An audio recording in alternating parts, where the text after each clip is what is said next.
दिगंबरा दिगंबरा श्रीपाद वल्लभ दिगंबरा दिगंबरा दिगंबरा श्रीपाद वल्लभ दिगंबरा दिगंबरा दिगंबरा श्रीपाद वल्लभ दिगंबरा दिगंबरा दिगंबरा श्रीपाद वल्लभ दिगंबरा श्रीपाद वल्लभ दिगंबरा श्रीपाद वल्लभ दिगंबरा श्रीपाद वल्लभ दिगंबरा श्रीपाद वल्लभ दिगंबरा दिगंबरा दिगंबरा श्रीपाद वल्लभ दिगंबरा दिगंबरा दिगंबरा श्रीपाद वल्लभ दिगंबरा दिगंबरा दिगंबरा श्रीपाद वल्लभ दिगंबरा दिगंबरा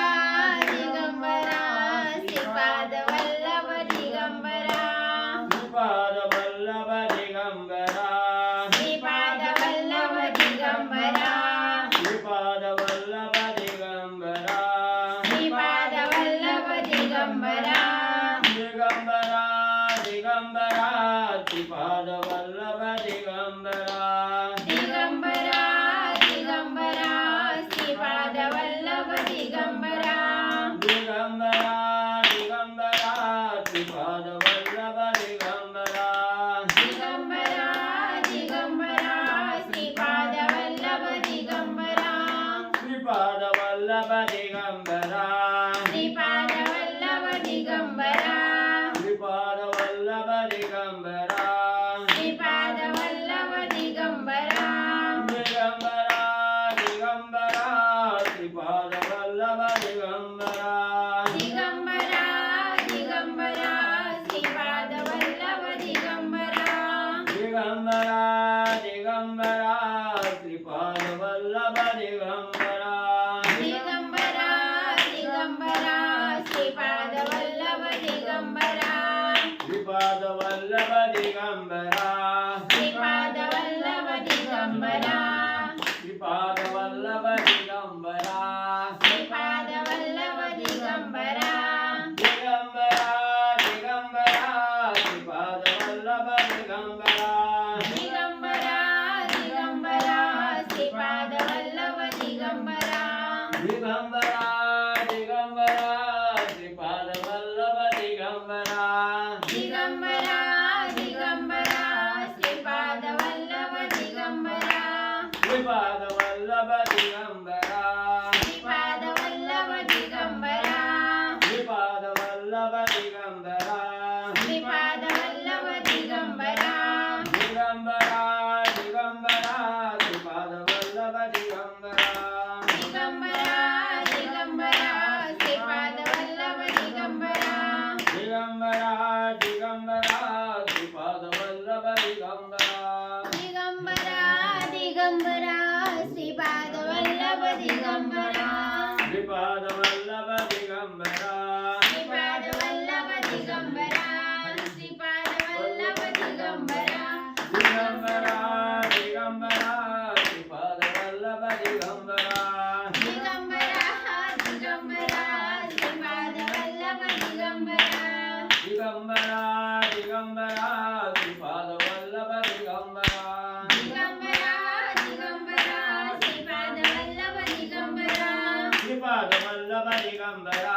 श्रीपाद वल्लभ दिगंबरा श्रीपाद वल्लभ दिगंबरा श्रीपाद वल्लभ दिगंबरा दिगंबरा दिगंबरा श्रीपाद वल्लभ दिगंबरा दिगंबरा दिगंबरा श्रीपाद वल्लभ दिगंबरा दिगंबरा दिगंबरा श्रीपाद वल्लभ दिगंबरा दिगंबरा दिगंबरा श्रीपाद वल्लभ दिगंबरा श्रीपाद वल्लभ दिगंबरा श्रीपाद वल्लभ दिगंबरा श्रीपाद वल्लभ दिगंबरा श्रीपाद वल्लभ दिगंबरा श्रीपाद वल्लभ दिगंबरा श्रीपाद वल्लभ दिगंबरा दिगंबरा दिगंबरा श्रीपाद वल्लभ दिगंबरा दिगंबरा दिगंबरा श्रीपाद वल्लभ दिगंबरा दिगंबरा दिगंबरा श्रीपाद वल्लभ दिगंबरा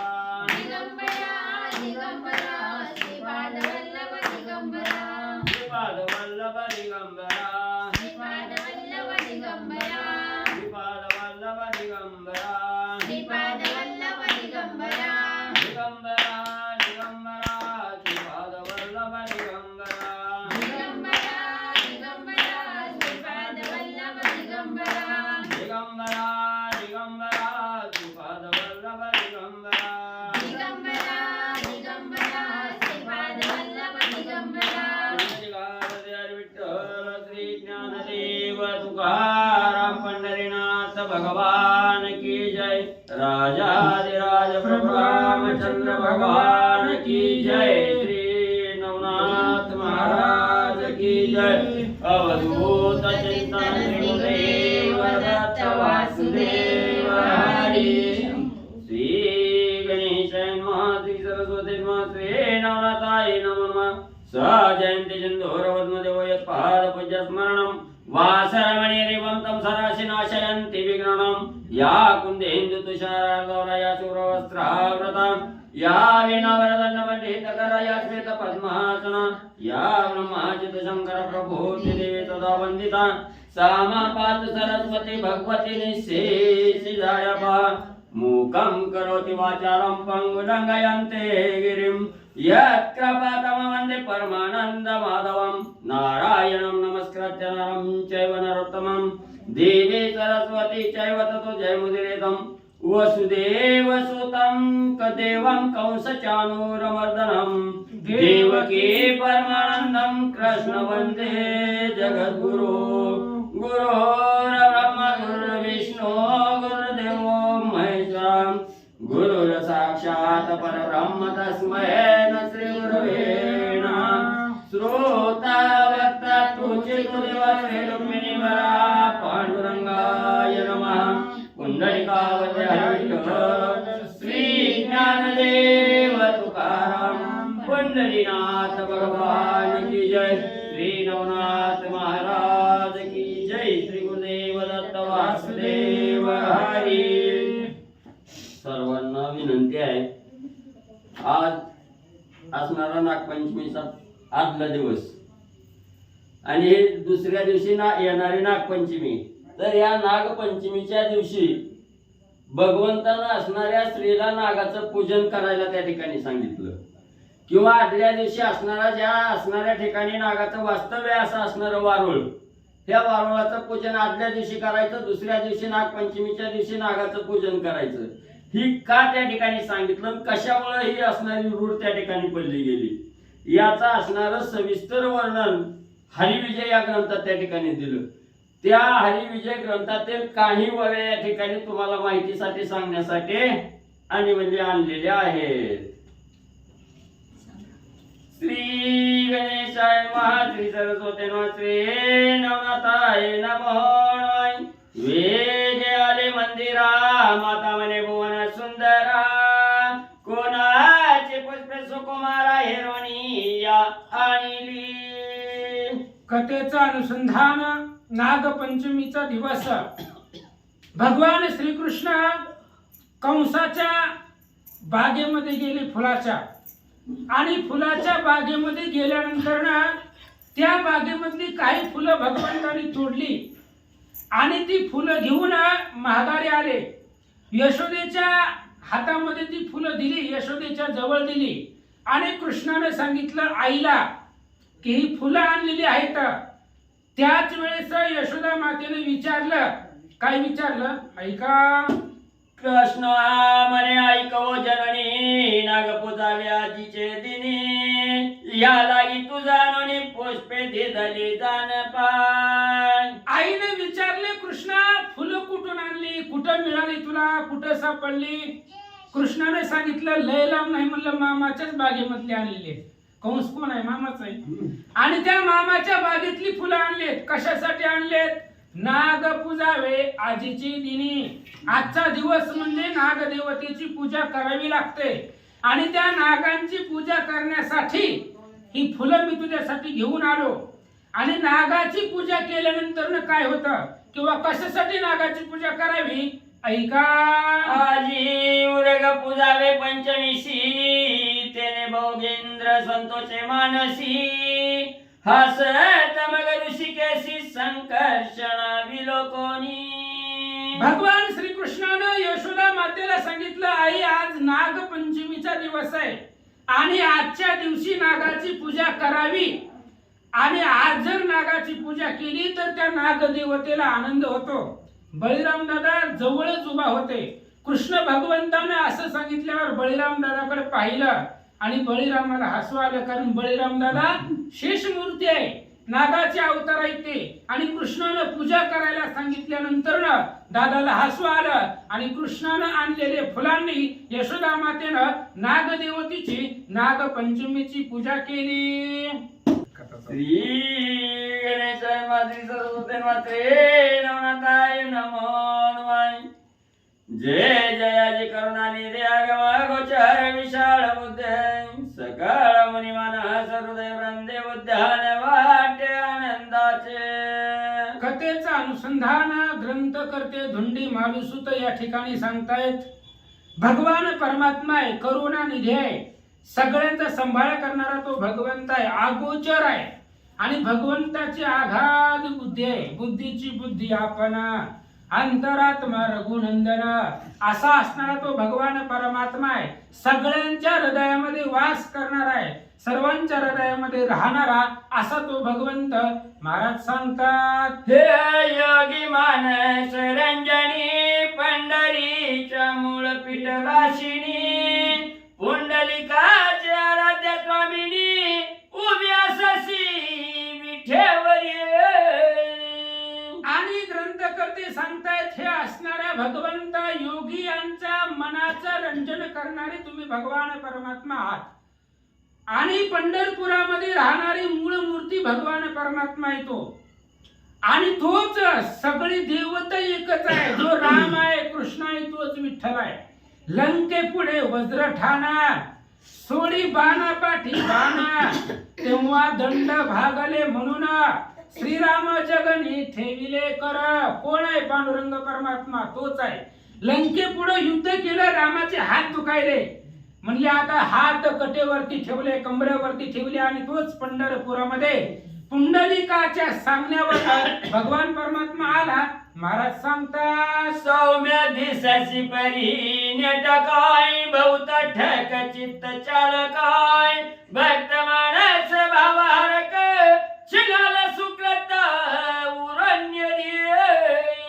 आणि ग्रंथकर्ते भगवंताला बोलतायत. भगवान परमात्मा सौम्य आहे, लहान आहे, पण अतिशय नाटकी आहे. महाराज देवा एवढा नाटकी आणि हुशार कोणी नाहीये जगतामध्ये. अतिशय लीला लाघवी भगवान परमात्मा आहे, नाटकी आहे. भक्ताच्या मनातला भाव भक्तिभाव हरून घेणारा आहे आणि भक्तिभावानं पुण्यपत्रामध्ये पाडून देणारा, पुण्य हरून घेणारा तो भगवान परमात्मा आहे. महाराज सांगतात.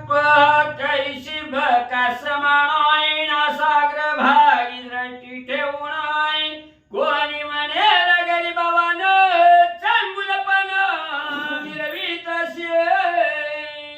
ग्रंथकर्त्यांनी सांगितलं बघा कसा विटेवरती उभा आहे. समचरण दृष्टी विटेवरी साजिरी तेथे माझी हरी वृत्ती राहो. कसा उभा राहिलेला आहे, नासागरी दृष्टी आहे. बगळा पाण्यामध्ये माशाला घेण्यासाठी टपून राहतो, एकाग्र दृष्टीने राहतो. त्या पद्धतीने भगवान परमात्म्याचे पाय त्यांच्या असणारी नाकाच्या समोर, समचरण असणारे विटेवरती आहे, दृष्टी समोर आहे. असा असणारा तो भगवान परमात्मा आहे. महाराज सांगतात. बरी ही अंतरीची खुणाय नरहरी मालू एकची जाणाय भक्ती विषयी लपट वासना मन माझी उठ्या उठी. असं म्हणले किती जरी लाघवी असला, नाटकी असला तरी सुद्धा त्या असणाऱ्या भगवंताच्या अंतरीची खूण कुणाला कळती हो? फक्त भक्ताला कळते. माझ्या जीवीची या खुणा भक्ता वाचून न कळती कोणा. ऐसे रुक्मिणीशी वैकुंठ जाणार कळवळून सांगत असे. भगवान परमात्मा रुक्मिणीला सांगतायत माझ्या मनातल्या खुणा, माझं हृदय भक्ताशिवाय कोणाला कळत नाही. म्हणून भक्तीविषयी लंपट वासना असणारी तो भगवान परमात्मा आहे आणि त्याच्या हृदयाच्या खुणा फक्त भक्तालाच कळतात. सुकर्म हृदय घालून हाताय युक्ती प्रयुक्ती काढून घेताय पुढे पुढे वौनी कार्यात आपुल्या त्या संपाद्य. आणि भगवान परमात्मा काय करतो की हृदयामध्ये हात घालतो, हृदयामध्ये भक्ताच्या जाऊन राहतो, त्यांच्याकडून सुकर्म करून घेतो. भक्ताकडून भगवान परमात्मा वाईट कधीच करून घेत नाही, करू देत नाही. चांगलं कर्म त्यांच्याकडून करून घेतो आणि युक्ती प्रयुक्तीनं भगवंत स्वतःच कार्य करून घेत असतो आणि स्वतःच कार्य करून भक्ताचा जी काही पुण्याचा साठा आहे, सुकृतीचा साठा आहे, तो भगवान परमात्मा वाढवत असतो. माझीचे दाय घणाय गटकन गिळीले अभिलाषुणाय कंगाल व्यक्ती स्वंग धरुण देव महारी झालाशे. भक्ती विजय ग्रंथामध्ये महिपतींनी सांगितले दामाजी शेतीचं चरित्र मंगळ वेळामध्ये. तो असणारा दामाजी शेती एका राजाच्या इथं नोकरी करत होता आणि सगळी धन संपत्ती भगवान परमात्म्यानं त्याची हिरावण घेतली, त्याच्यासाठी महार झाला, देव काही होतो. भक्त समागमे सर्व भावे हरी न सांगता करी सर्व काम.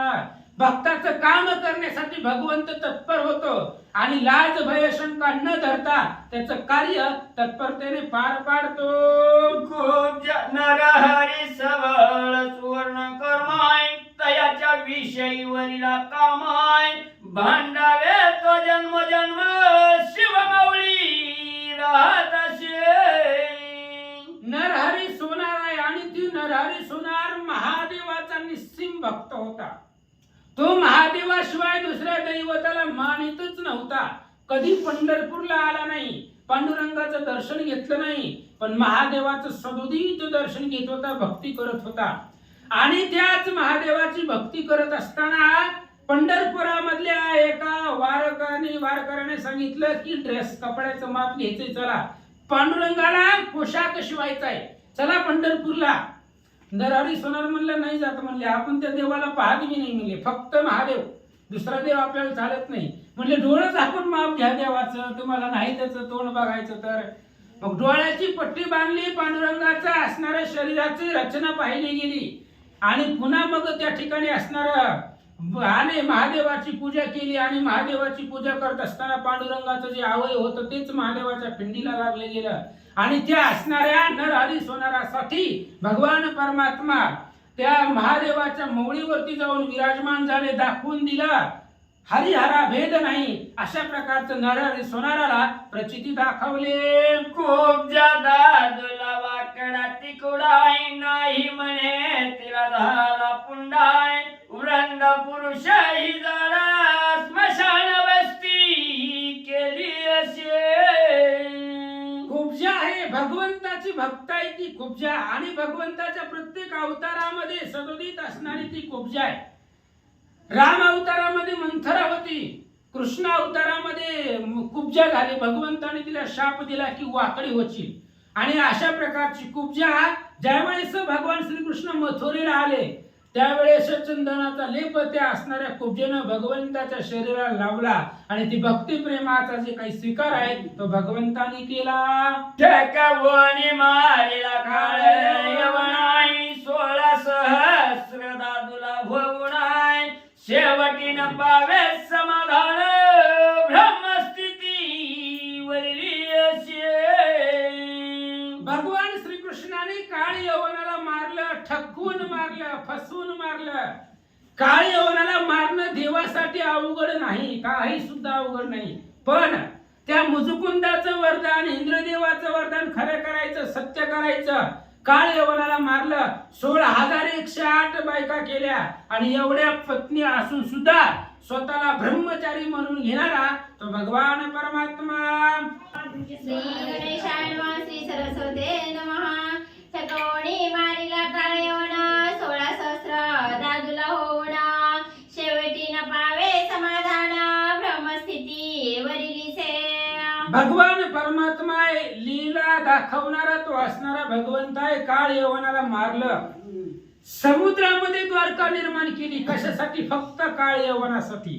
त्या काळ यवनाच्या भीतीने रातोरात मथुरेमधली सगळी लोक भगवंताने एका रात्रीमध्ये पाण्यामध्ये समुद्रामध्ये द्वारका नावाचं नगर निर्माण केलं. मथुरेमध्ये एकटा भगवान परमात्मा राहिला.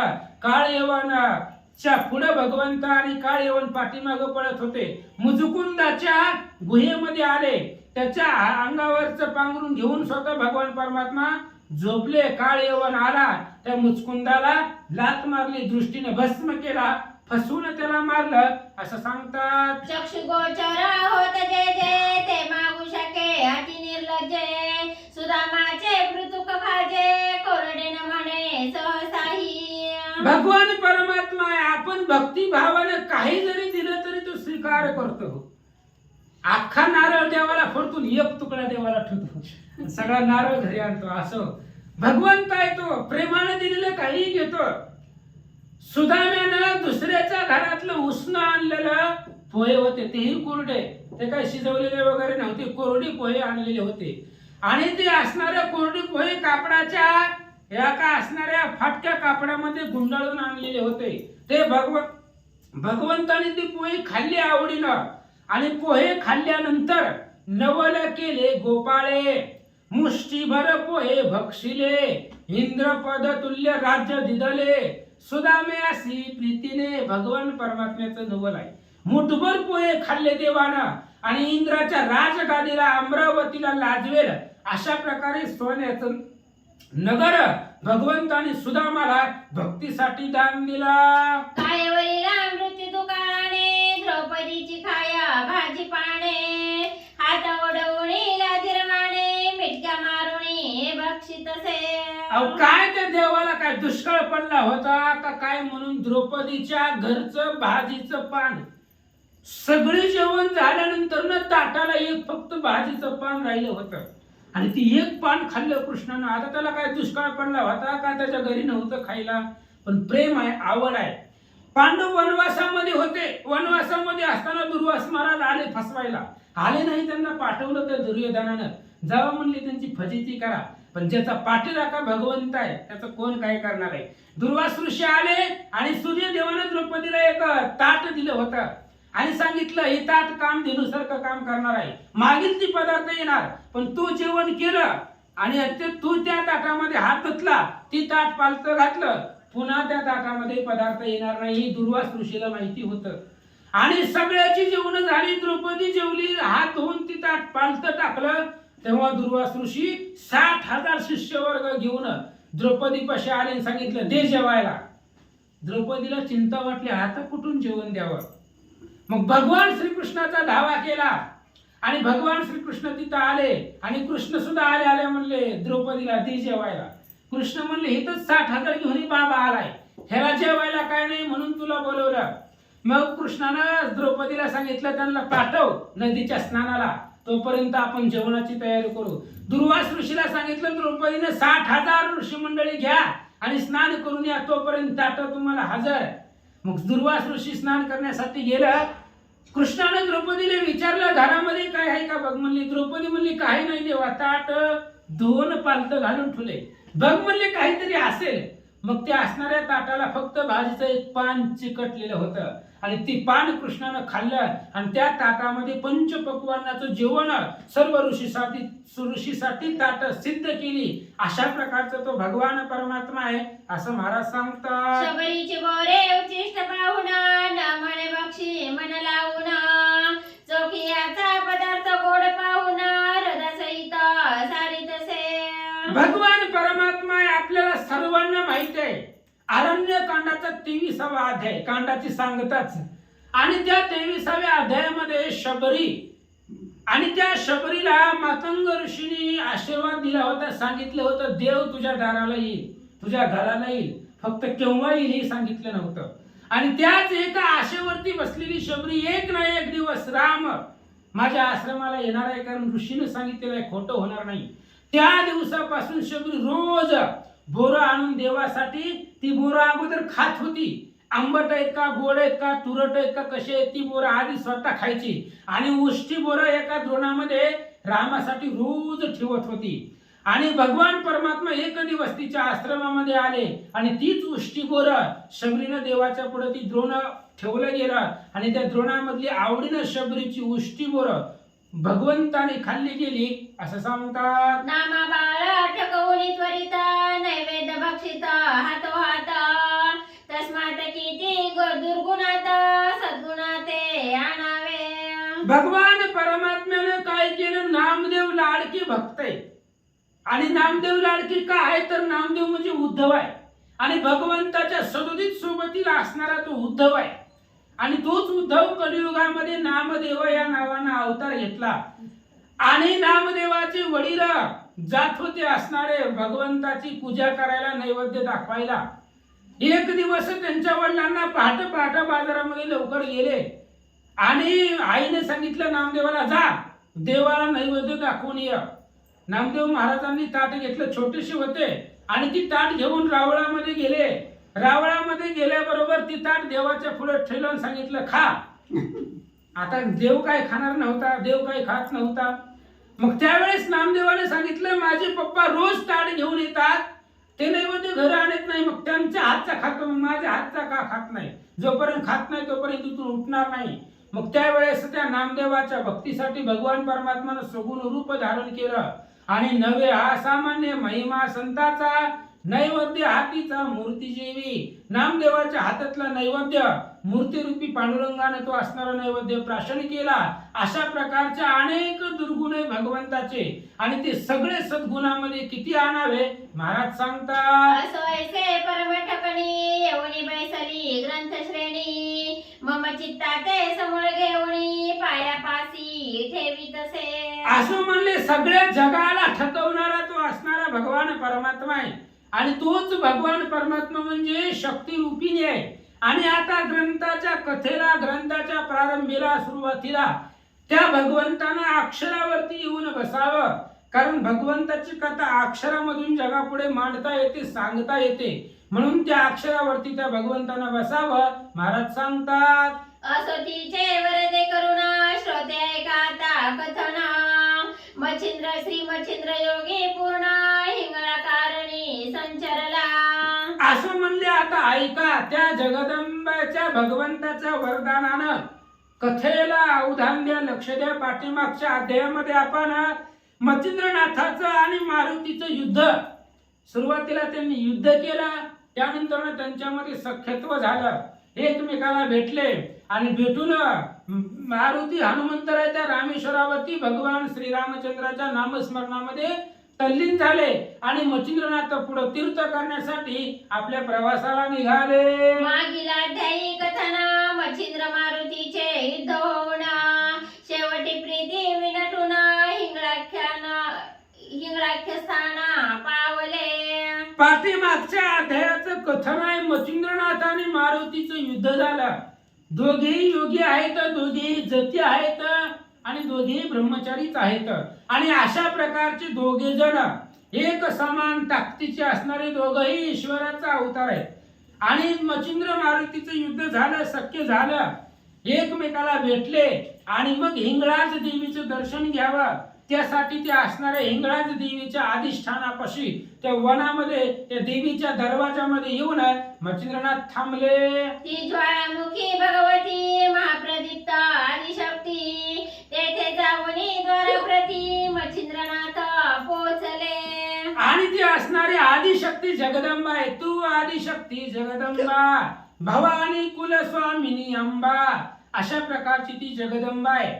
आणि त्या असणाऱ्या जगदंबेच्या दरवाजामध्ये त्या महाशक्तीच्या द्वाराप्रती त्या असणाऱ्या जिथं दरवाजा मुख्य असतो दर्शनाचा, त्या दरवाजापर्यंत मच्छिंद्रनाथ येऊन पोहोचले. धवते द्वार पाहता क्षिती उंच बाहू सार्धशत चौरस षडशत विराजले से द्वार ते. आणि त्या भवानी जगदंबेचं महाद्वार आहे आणि ते महाद्वार मच्छिंद्रनाथाने पाहिलं तर पृथ्वीपासून 700 उंच अशा प्रकारचं त्याचे असणारे स्तंभ होते. आवरस चौरस सगळं असणारं समसमान होतं. दीर्घ अशा प्रकारचा महाकाय असणारा महाद्वार मच्छिंद्रनाथाने पाहिला. ते द्वारी प्रचंड अष्टभैरव महादेंड, त्याने नाथ पंत पाहुनी वितंड चित्तात कामना उदेली. आणि त्या असणाऱ्या दरवाजामध्ये अष्ट महाभैरव बलवान होते. ते काही भैरव हलकी नव्हते, ताकदवान होते. आणि ही अष्टभैरव जगदंबेच्या दरवाजाचं रक्षण करत होते. आणि त्या द्वारपाळाने अष्टभैरवांनी पाहिलं की मच्छिंद्रनाथ आलेले आहेत, तर त्यांनी ओळखलं, कारण कालच सगळे देव प्रसन्न झाले तेव्हा हे पण गेले होते. सगळे देव लोक मच्छिंद्रनाथाला ओळखत होते. या अष्टभैरवांनी मच्छिंद्रनाथाला पाहिल्याबरोबर त्यांच्या मनामध्ये एक इच्छा निर्माण झाली कामना निर्माण झाली. कोणती? नागपत्र अश्वत्थ ठाई मच्छिंद्रनाथ हा गोसावी नेमाचरणी विद्या प्रवाही प्रसन्न केले देवाते. आणि त्या अष्टभैरवांनी विचार केला आणि त्यांच्या मनामध्ये प्रश्न निर्माण झाला. ह्याच मच्छिंद्रनाथ आहे. ह्या मच्छिंद्रनाथानं पूर्वी पाठीमाग नागपत्र अश्वत्थ त्या पिंपळाच्या झाडाखाली 12 वर्ष तपश्चर्या केलेली आहे. त्या पिंपळाच्या झाडाखाली सगळे देवता याला प्रसन्न झालेले आहे. मग सगळ्या देवताचं वरदान ह्या मच्छिंद्रनाथाला मिळालेलं आहे, प्राप्त झालेलं आहे. मग त्या असणाऱ्या मच्छिंद्रनाथाकडे काय विद्या आहे, देवतांचं वरदान मिळालेलं आहे, त्या वरदानाची काय ताकद आहे आपण एकदा पाहू. तरी शाबरी विद्या कविता येणे केले वरदत स्थित तपिते प्रांजळ कायस्थ केवी झाले ते पाहू. आणि या मच्छिंद्रनाथाने शाबरी विद्याचं कवित्व केलं. शाबरी विद्येची मंत्राची रचना मच्छिंद्रनाथांनी केली. त्या शाबरी कवित्वाला सगळ्या देवलोकांनी वरदान दिलेलं आहे. आणि त्या वरदानाची ताकद मच्छिंद्रनाथापाशी काय आहे, त्यांच्याकडे काय शक्ती आहे, पराक्रम आहे, पाहावा असं भैरवांना वाटलं. ऐसा कामा धरुणी पोटी युद्धरीतीच्या सुखालोटी अष्टई भैरवा एक थाटी प्रत्यक्ष झाले द्वाराते. विचार केला त्या भैरवांनी, अष्टमहाभैरवांनी विचार केला मच्छिंद्रनाथाची ताकद पाहू. आणि 8ही भैरव त्या दरवाजाच्या प्रत्यक्ष झाले, म्हणजे मच्छिंद्रनाथाच्या समोर आले. समोर येऊन मच्छिंद्रनाथाच्या पुढे उभा राहिले. आणि उभारल्याबरोबर काय म्हणतात? अंगेने मुनी संन्यास रूपता धे पंकजा दाऊनी तद्रुपा मनिती महाराजा योगदीपा कोठे जासी ते सांग. आणि अष्टही भैरव मच्छिंद्रनाथाच्या समोर येऊन उभा राहिले. मच्छिंद्रनाथाला बोलायला सुरुवात केली. महाराज, योगियाचा वेश धरलेला आहे, संन्यासाचं रूप धरलेलं आहे. आणि संन्यासाचं रूप धरून योगियाचा कान फाड्याचा वेश तुमच्या असणाऱ्या शरीरावरती दिसतोय. असं संन्यासाचं स्वरूप धरून तुम्ही आतमध्ये कुठं निघालात? इथं दरवाजामध्ये रक्षण आहे, राखणदार आहे. आणि आम्हाला न विचारता आज कुठं चालला? येरू म्हणे शक्ती दर्शना तेने उदेले अंतःकरणा तरी तुम्ही आहात संन्यास धाम तुम्हाला जाणे आहे का? त्यावेळेस मच्छिंद्रनाथांनी हे सांगितलं, आम्हाला शक्तीचं दर्शन करायचंय. आदिशक्ती जगदंबा आहे, त्या जगदंबेचं दर्शन करायचंय. भैरवानी सांगितलं, तुम्ही संन्यासी आहात, सदोदित भगवंताच्या चिंतनामध्ये असतात, भगवंताशिवाय तुम्हाला काय दिसत नाही, मग कशासाठी तुम्हाला देवीचं दर्शन करायचंय? असं भैरवांनी मच्छिंद्रनाथांना विचारलं. तेव्हा ते म्हणती जोगी ऐक आम्ही त्याची स्थायिक भगवती का वरदायक द्वारपाळ म्हणवितो. आणि भैरवांनी मच्छिंद्रनाथांना बोलायला सुरुवात केली. म्हणली, जोग्या ऐक, ऐक म्हणले, तुम्ही संन्यासाच्या वेशामध्ये आहात, जोगी दिसतात, म्हणले ऐका, आम्ही ह्या जगदंबेचे द्वार रक्षक आहोत. जगदंबेचे द्वारपाळाचं काम आम्ही करतो. आम्ही परवानगी शिवाय, आम्हाला न विचारल्याशिवाय, आमच्या इच्छेशिवाय आम्ही आतमध्ये कुणाला सोडत नाही. कारण द्वार रक्षणाचं काम आम्हाला दिलेलं आहे.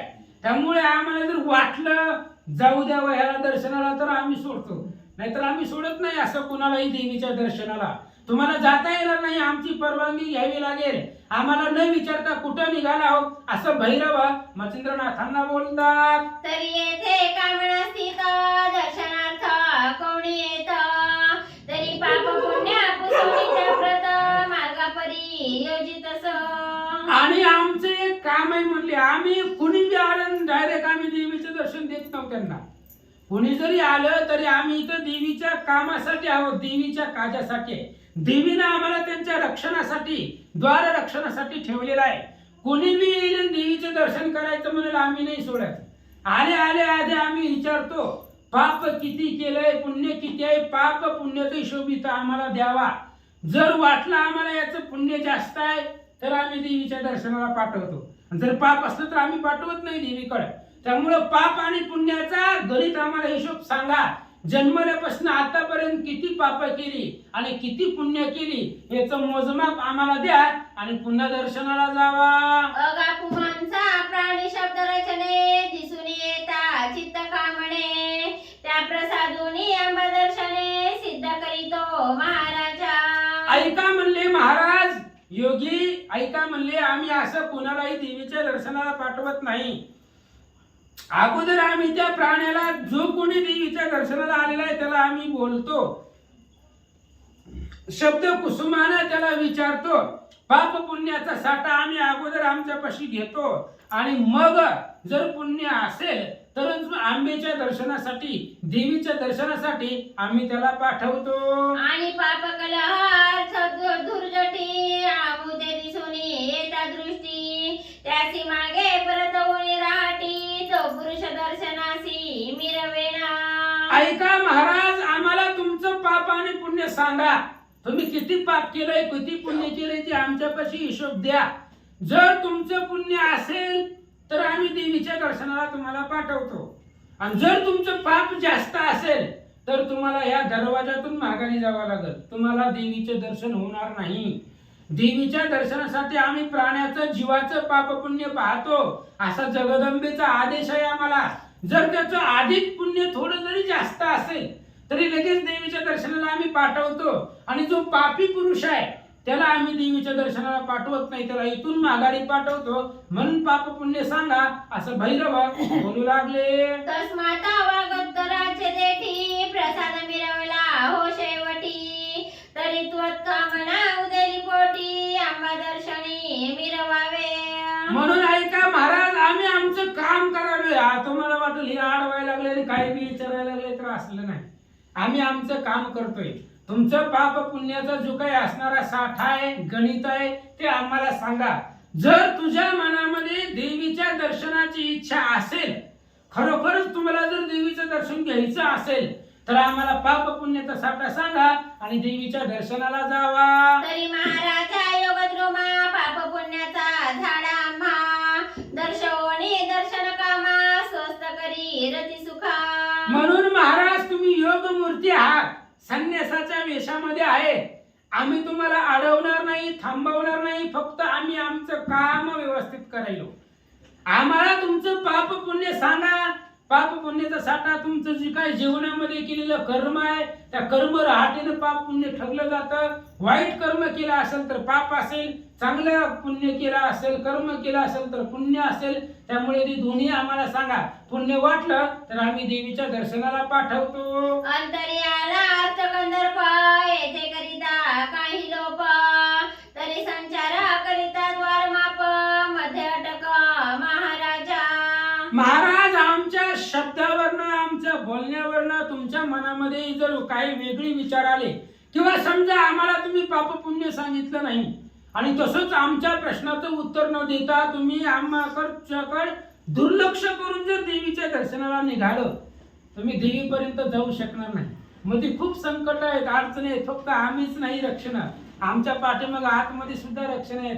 यक्षिणी आहे, शंकिनी आहे, डंकिनी आहे, अनेक आहेत. देवीच्या दासदासी सेविका, ती सगळी रक्षण आहे देवीचे. आमच्या प्रश्नाचं उत्तर जर नाही दिला तर तुम्हाला देवीपर्यंत जाता येणार नाही. मध्ये तुम्हाला अटक निर्माण होईल, म्हणजे तिथून पुढे जाता येणार नाही. म्हणून इथंच सांगा आणि दर्शनाला जावा. द्वार साकडे होते अति साडा, गुंते करिता अनृत भाषण, मग त्याते मागे ओढून पूर्ण शिक्षा द्यावितो.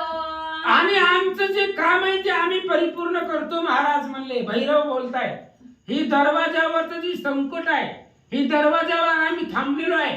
येणारा कोणीही जीव असेल त्याला आम्ही पाप पुण्य विचारतो, आणि आमच्या प्रश्नाचं उत्तर न देता किंवा आम्हाला खोटं खोटं सांगून जर तो निघाला, तो जर पुढे देवीच्या दर्शनाला चालला, आम्ही जाऊ देत नाही, त्याला महागारी ओढतो. महागारी ओढून त्याच्याबरोबर युद्ध करतो, त्याला शिक्षा करतो, त्याला दंड देतो. अशा प्रकारे भैरव बोलू लागले. तस्मात तुमची कर्मराटी झाली जैसी महिपाटी, तिथे पार्श्वने वागजिवटी दर्शनाते दर्शिजे. ऐका महाराज, तुम्हाला देवीचं आदिशक्ती जगदंबेचं दर्शन करायचं असेल तर तुमच्या जीवनातलं कर्म सांगा. तुम्ही काय का कर्म केलेलं आहे, कुणा कोणाला त्रास दिलेला आहे, कुणा कोणाला दुखवलेला आहे, हे सगळं कर्म आम्हाला सांगा. त्या कर्मावरनं पाप आणि पुण्य ठरवलं जातं. त्याच्यामुळे तुमची कर्म राहटी काय आहे, तुम्ही रोजचा नित्यक्रम काय करता, काय काय तुम्ही कर्म केलेले ते आम्हाला सांगा. आम्ही ठरवतो पाप आहे का पुण्यवान आहे ते. तुमचं सगळं कर्म राहटी सांगा, त्याच्यावरनं पाप पुण्य आम्ही ठरवतो, मग तुम्हाला दर्शनाला पाठवतो. भैरव बोलतात, येरू म्हणे द्वारस्थ बापा, मिनेनो पुण्य पापा, कर्म सुकर्म अर्थ कंदर्पा, ईश्वरी अर्थी केले असे. त्यावेळेस मच्छिंद्रनाथांनी सांगितलं, ऐका म्हणले, आम्हाला काय पाप पुण्य माहित नाही बाबा, आम्ही आपलं रोज पूर्तीला येतो, 2 तास का तासांतून घरी निघून जातो, आम्हाला काय माहिती पाप आहे का पुण्य आहे. पाप पुण्याचा साठा आम्ही ठेवत नाही. आम्ही आमचं जे काही सत्कर्म आहे ते रोजचं रोज परिपूर्ण पार पाडतो. त्यामुळे पाप होतंय का पुण्य होतंय ते आम्ही बघत बसलो नाही, आम्ही मोजत बसलो नाही, असं मच्छिंद्रनाथ सांगू लागले. येरू म्हणे द्वारस्थ बापा, मिनेनो पुण्य पापा, कर्म सुकर्म अर्थ कंदर्पा, ईश्वरी अर्थी केले असे. असं म्हणले, ऐका, तुम्ही जे काही द्वार रक्षक आहेत, कोण अष्टभैरव जे असतील ते ऐका म्हणले. आम्हाला पाप पुण्य माहिती नाही, फक्त आम्ही एकच करतो, जे काही कर्म केलेलं आहे ते सगळं कृष्णार्पण, ब्रह्मार्पण, रामार्पण करतो. आणि सगळं आमचं कर्म त्या देवाच्या भरोशावरती, त्या भगवंतावरती भार घालतो आणि आमचं सगळं कर्म त्या असणाऱ्या भगवंताला अर्पण करतो. आता ऐका, आताच्या कलियुगामध्ये जर एखाद्या माणसाला आपण मारलं तर आपल्याला कमीत कमी शिक्षा होते, दंड होते, जेलमध्ये जाऊन बसावं लागतंय, हे गोष्टी आहेत. हनुमंताने किती राक्षस मारली होती हो, कोट्यवधी राक्षस मारली होती. काय झालं? कारण हनुमंताचं कर्म हे राम अर्पण आहे. हनुमंताचं प्रत्येक कार्य हे रामासाठी आहे, देवासाठी आहे, भगवंतासाठी आहे. हनुमंताच्या अंगाला पाप पुण्य हातळत नाही. तसा विचार केला तर सगळी राक्षस हनुमंतानेच मारले. मग किती पाप लागायला पाहिजे हनुमंताला? पण त्याचं एकच होतं, जे जे आम्ही कर्म केलेले ते सगळे ईश्वराला अर्पण करतो, भगवंताला अर्पण करतो. मग आम्ही केलेलं पाप जरी असेल तरी ते कृष्णार्पण, केलेलं पुण्य असेल तरी ते कृष्णार्पण. त्यामुळे पाप आणि पुण्य आमच्या अंगाला लागत नाही, ते आम्हाला माहिती नाही. मच्छिंद्रनाथ सांगतात, जैसे आलं रवास, उभय नातळे त्या सुखास, हर्षदरारा सावधपणास, ठाई ठाई मुरतसे. असं म्हणले, जशा प्रकारे भास हा भास होतो आणि ते असणारा भास ही क्षणिक असतो, तात्पुरता असतो, त्याला सुख दुःखाचं काही नसतं. जसं भास सुख दुःखाला आतळत नाही, तसं आमच्या अंगाला पाप पुण्य आतळत नाही म्हणजे महाराज. आम्ही पापही जवळ ठेवत नाही, पुण्यही जवळ ठेवत नाही, आम्हाला ते कळत नाही. मच्छिंद्रनाथ सांगतात, तो नौका सरिता तोही जात, दोथडी रुख दिसती पळत, दोथडीचा बायक साक्षीवंत, रुखाळ पळ नेण्याची. उदाहरण दिलं ग्रंथकर्त्यांनी. आपण पाण्यामधून नावेतून चाललो किंवा जहाजानं चाललो, नाव जाऊ दे, आता नावेत कोण बसायले, जहाज, ते असणाऱ्या जहाजामध्ये आपण पाण्यामधून चाललो आणि वेगाने ते जहाज पाण्यामधून जात असते. आपल्याला नदीचे दोन्ही किनारे पळताना दिसतात, पण ते पळतात का? जागेवरती स्थिर असतात. तशा पद्धतीने ही पाप पुण्य आहे, ते आमच्या अंगाला स्पर्श करत नाही. महाराज सांगतात की तो व्यक्त बहु घटक्षिती, अंतर दिवटा भोग बसती, परित्याची सदा दीप्ती, नयनी मिरवे महाराजा. दुसरं उदाहरण दिलं, आकाशामध्ये सूर्य आहे आणि तो सूर्य आपल्याला घटामध्ये दिसतो. एखादा घट जर आपण माठ ठेवला तर त्या माठामध्ये आपल्याला सूर्याचं प्रतिबिंब दिसतं, पण त्या सूर्याचं प्रतिबिंब तो त्या माठाला आतळतो का? त्या माठामध्ये राहतो का? माठात हात घातला तर सूर्य दिसतो का? त्या माठामध्ये सूर्य दिसतो पण नसतो. जसं त्या माठापासून सूर्य वेगळा आहे, अख्ख्या जगाला प्रकाश देतो, तसं पाप पुण्यापासून आम्ही वेगळे आहोत. मच्छिंद्रनाथ सांगतात, तुटोनी नीती पुण्यद्रुमा, मिनेनो पाऊल गुगमा, तव ते म्हणती नरेंद्रोत्तमा, बोल बोलसी हे काय. आणि मच्छिंद्रनाथांनी त्या भैरवाने सांगितलं, ऐका म्हणले, आम्हाला माहिती नाही, आम्ही जाणतच नाहीत. पाप काय पुण्य काय आम्हाला माहिती नाही, आम्ही ते जाणत नाहीत. आणि असं त्यांचं बोलणं ऐकलं कोणी? भैरवांनी मच्छिंद्रनाथाचं बोलणं ऐकलं. ऐकल्याबरोबर भैरवांच्या मनामध्ये प्रश्न निर्माण झाला आणि भैरव मच्छिंद्रनाथांना काय बोलतात, जगी जन्मोदया देह धरिला पोटी, कर्मा कर्मा उभे राहाटी, मिरवले हे प्रपंच हाटी, पदार्थ सवे हे दोन्ही. आता त्या भैरवानी मच्छिंद्रनाथाला ज्ञान उपदेश करायला सुरुवात केली. महाराज तुम्ही तर ज्ञानी आहात, तुम्हाला कळायला पाहिजे जो जो जीव जन्माला आलेला आहे तो कर्म पाप आणि पुण्य सोबतीला घेऊन येतो. प्रत्येक माणसाचं कर्म काही ना काही पाठीमागचं शिल्लक असतंय आणि ते कर्म भोगण्यासाठीच मानव जन्म भेटलेला असतो. पाठीमागचं जे काही कर्म आहे कर्म राठी घालवण्यासाठीच माणसाचा ध्येय असतो आणि मानव जीवनामध्ये कोणतंही कर्म करत असताना ते कर्म पापात्मक असतं आणि पुण्यात्मक असतं. दोन्ही कर्म माणसाच्या हातामधून घडतात. मग तुम्ही नाही कसं म्हणता सांगा. तरी बात याच्या गृह कपाटी ना तळपे ना मिरवे शक्ती तरी आता लोपणी कर्माप्रती अर्थ तुझा सरेना. ऐका महाराज, प्रत्येक जन्माला आलेला जीव प्रत्येक हे असणाऱ्या संसारामध्ये येतो आणि काही ना काही कर्म करतो. तुम्ही जर स्वतःचं कर्म लपवून जर आम्हाला सांगण्याचा प्रयत्न केला तर आम्ही तुम्हाला जाऊ देणार नाही. जर तुम्हाला जायचं असेल तर तुम्ही केलेलं कर्म उघड करा, आम्हाला सांगा. आम्ही ठरवतो तुम्ही पापी आहेत का पुण्यवान आहे, पण कर्म आमच्यापासून लपवू नका, आम्हाला प्रगट करून दाखवा. आणि जर तुम्ही लपवलं तर तुमच्या मनामधला अर्थ म्हणजे जी कामना आहे ती कामना परिपूर्ण होणार नाही. आम्ही तुम्हाला इथून जाऊ देणार नाही. जैसे वेचिल्या वाचुनी धन नातळे कदा हाटीचा कण तरी कर्मा कर्मा जल्पलविना अर्थ तुझा सरेना. अहो हे धन वेचल्याशिवाय धन खर्च केल्याशिवाय आपल्याला कुठलीच गोष्ट प्राप्त होत नाही.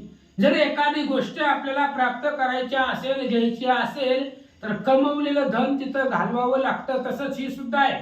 तुम्ही कमवलेलं पाप पुण्य आम्हाला सांगा आणि पाप पुण्य जर सांगितलं नाही, कर्म अकर्म, चांगलं कर्म आणि वाईट कर्म, अकर्म म्हणजे वाईट कर्म आणि कर्म म्हणजे चांगलं, हे दोन्ही कर्म आमच्या पुढे सांगा.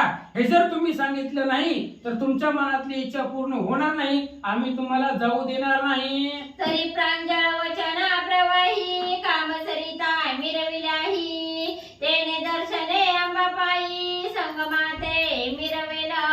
म्हणून प्रांजळ वचनानं आम्ही बोलतोय तुम्हाला, साच आणि मवाळ अशा भाषेमध्ये बोलतोय. आम्ही काय तुम्हाला जाऊ देणार नाही म्हणलो का? जाण्यासाठी काय पैसे लागतात म्हणलो का? काय बोललो नाही तुम्हाला. फक्त आम्हाला तुमचं पाप पुण्य सांगा आणि जावा. आम्ही तुम्हाला शांततेनं नम्रतेनं बोलतोय आणि जर तुम्ही आम्हाला सांगितलं नाही तर तुम्हाला जाऊ देणार नाही. आणि जर तुम्ही प्रांजळपणानं जसं आम्ही बोलतोय तसं जर तुम्ही आम्हाला पाप पुण्य सांगितलं तर जगदंबेचं दर्शन तुम्हाला होईल.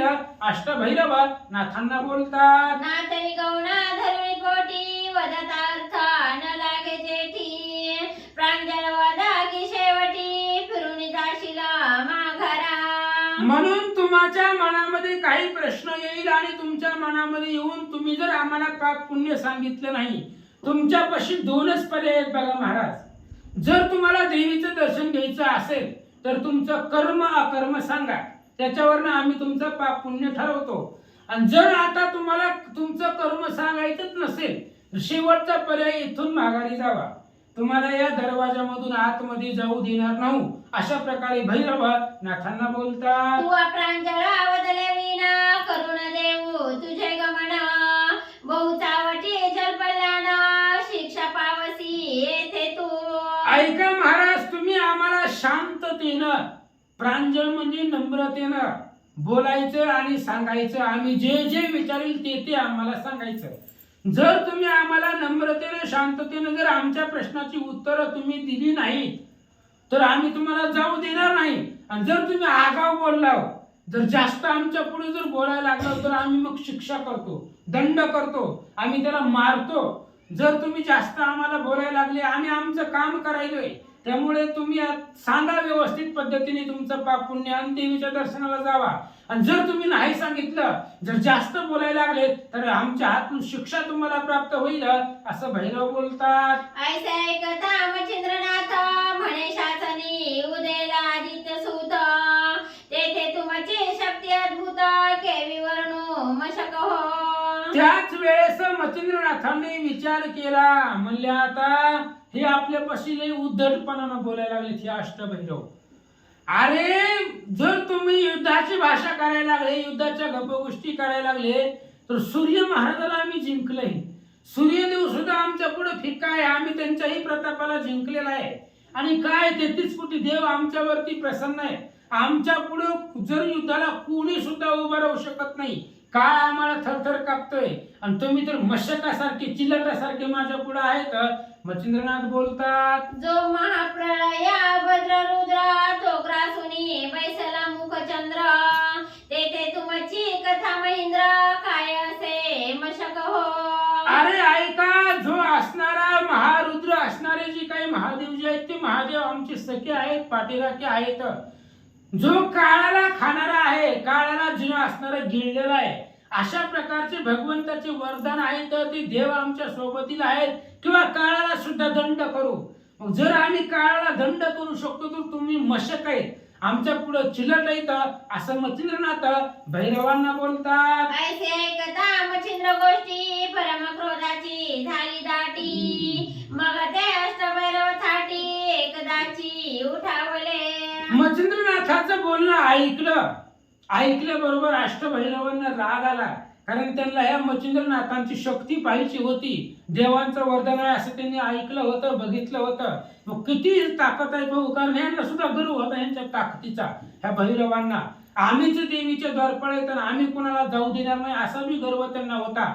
मच्छिंद्रनाथाचं बोलणं ऐकल्याबरोबर त्यांना भयंकर राग आला आणि ते अष्टमहाभैरव एकदाच मच्छिंद्रनाथाबरोबर युद्ध करण्यासाठी पुढे सरसावले. जैसे अपारा विधान थाटी आवळा सांडुनी अबला कोटी उबला कोटी प्रदीप्त होणी सांगे गोष्टी महाखगी जाऊनिया. जसं एखादं असणारा त्या ठिकाणी आबळ आहे आणि आपण आपला असणारा संवाद करतायत, प्रदीप्त होऊन एकमेकाला गोष्टी सांगतात, तशा पद्धतीने ही भैरव रागवले, खंदिरासारखी विस्तवासारखे लाल भडक झाले आणि त्या असणाऱ्या मच्छिंद्रनाथाच्या अंगावरती धावले.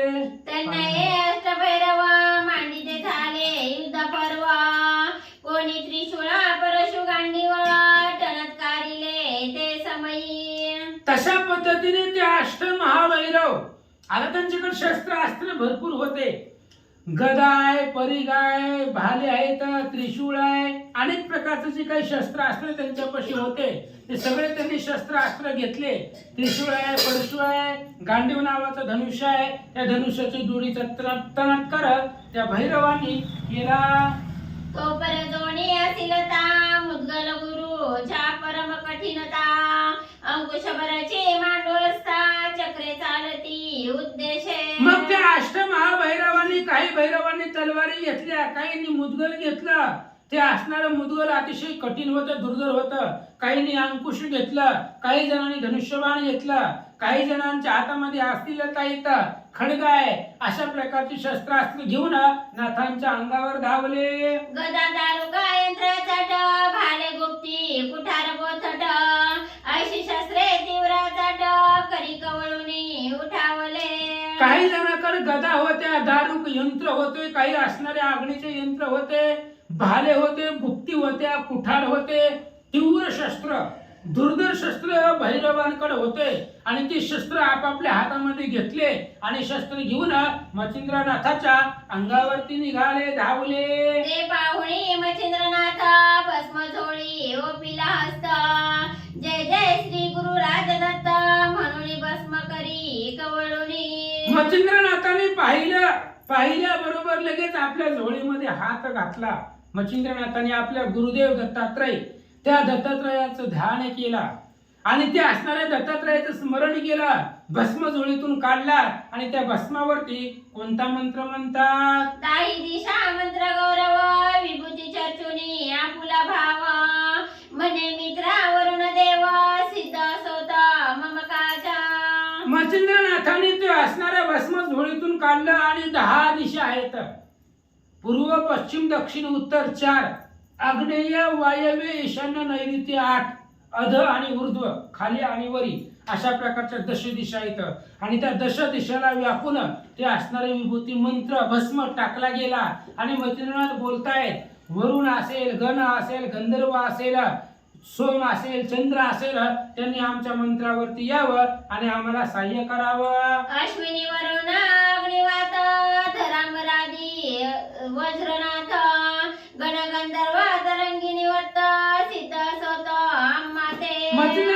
बोलतायत अश्विनी कुमार आहेत. अश्विनीची 2 मुलं आहेत, ती असणारे अश्विनी कुमार. वरुण देव आहे, अग्निदेव आहे, वायुदेव आहे आणि असणारे वज्रनाथ म्हणजे इंद्रदेव आहे. गण गंधर्व यक्ष आहेत. या सर्व देवांनी आमच्या असणाऱ्या साह्याला यावं. महाराज बोलतात, बुद्धी सिद्धी योगी अपार ब्रह्मांडात आनंदनार त्या सर्वांचे नमस्कार साह्य असोत आमुते.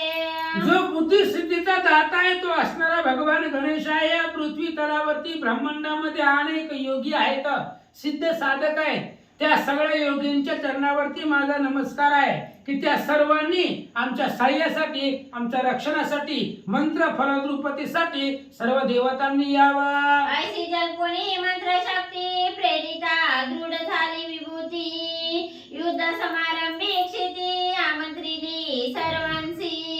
अशा प्रकारे मंत्र म्हटला गेला. मच्छिंद्रनाथांनी सगळ्या देवताला पाचारण केले युद्धाच्या अगोदर.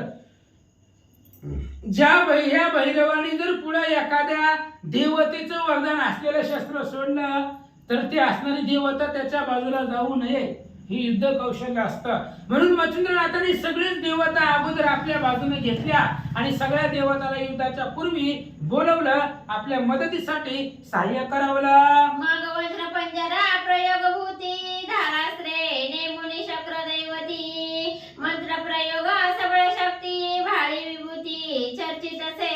मच्छिंद्रनाथाने काय केलं, आता ही भैरवानी सगळी दारुण भयंकर शस्त्रास्त्र घेऊन मच्छिंद्रनाथावरती धावले. मच्छिंद्रनाथाने स्वसंरक्षण केलं. बाकीचं जाऊ दे, आधी आपलं संरक्षण करू. हे अष्टमहाभैरव पिसाळून अंगावरती आले, कुठलंही शस्त्र केव्हाही सोडतील. म्हणून स्वसंरक्षणासाठी मच्छिंद्रनाथांनी झोळीतलं भस्म काढलं आणि आपल्या कपाळाला लावलं आणि त्या भस्मावरती वज्रास्त्र मंत्र म्हटला गेला. वज्राची अशी ताकद आहे, मोठे मोठे पर्वताचं पीठ करते आणि ती वज्रास्त्र मंत्र आपल्या शरीराभोवती मच्छिंद्रनाथांनी रक्षण म्हणून ठेवला.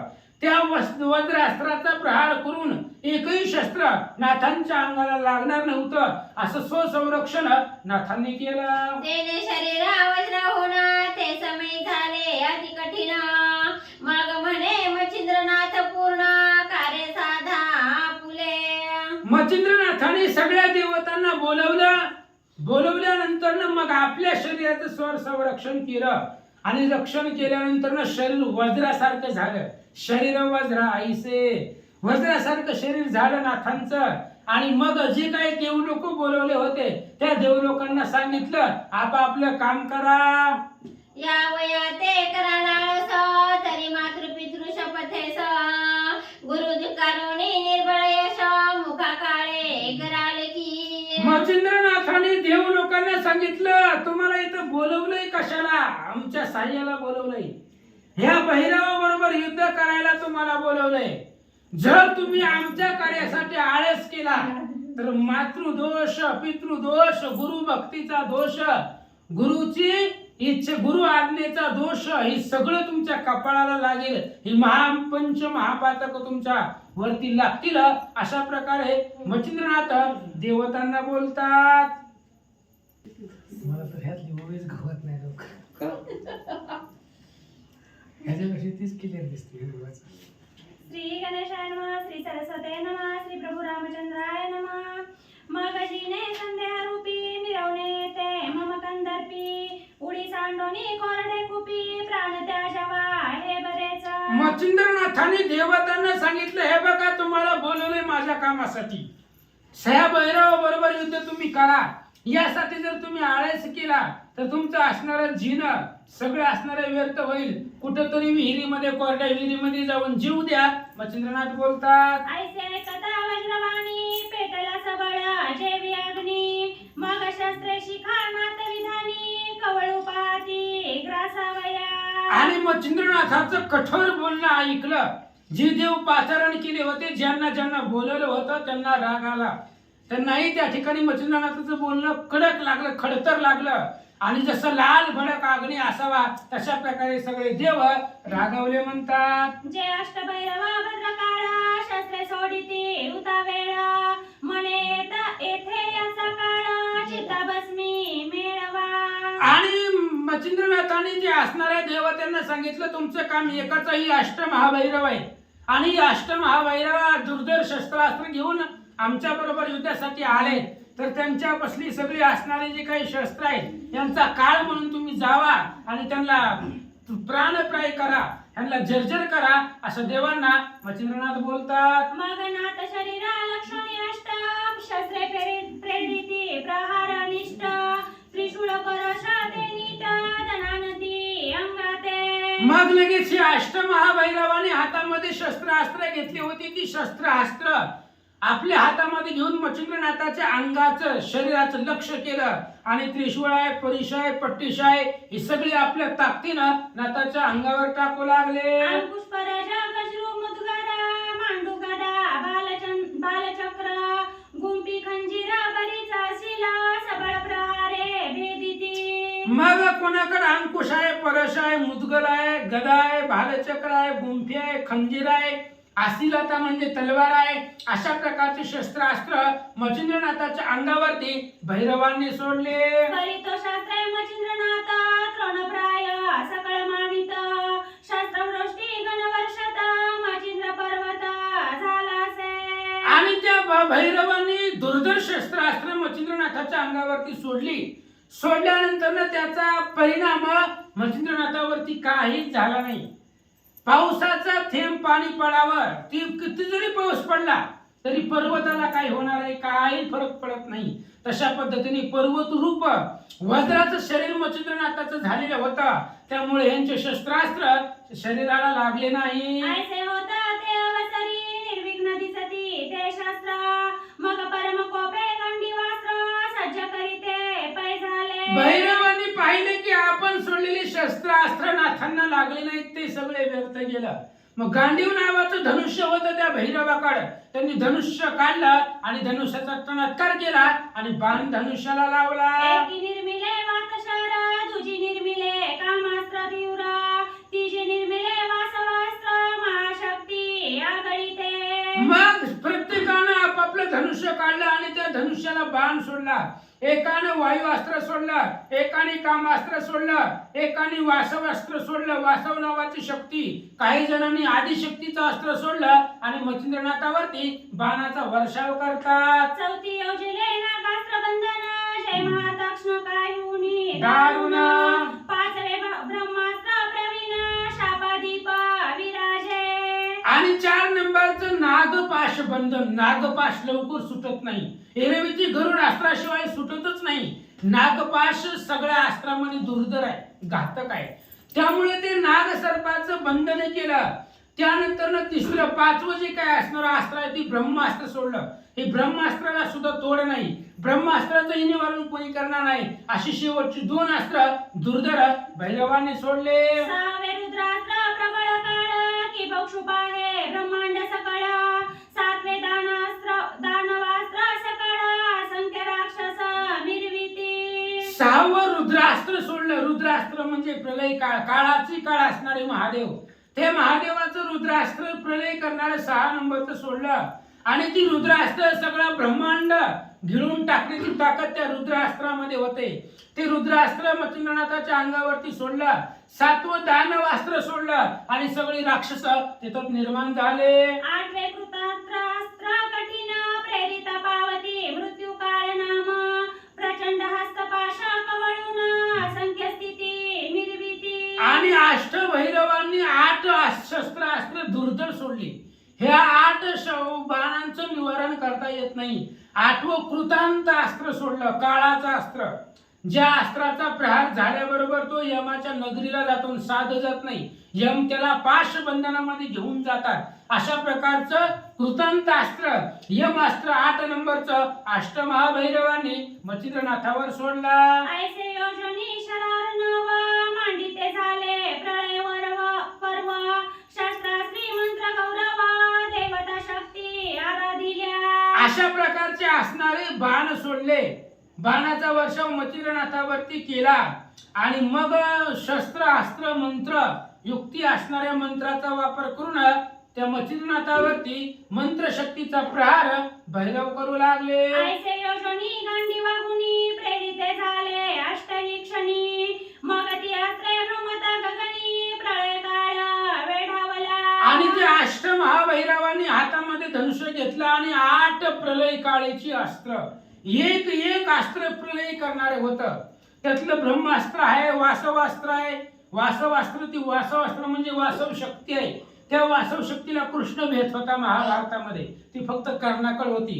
कृष्ण घाबरत होता त्या वासवी शक्तीला, म्हणून ती घटोत्कचावरती सोडली आणि अर्जुनाचा प्राण वाचवला. हे दुर्धर्ष अस्त्र आहे. आणि ही असणारी अष्टही महाभैरवांनी प्रलय काळाची शस्त्र नातावरती सोडली, आकाशामधून निघाले. वातास्त्राची प्रलय गती, महापर्वत स्वर्गपंथी, वायुचक्री भ्रमण करीती, अडकी कार्पास के जेवता.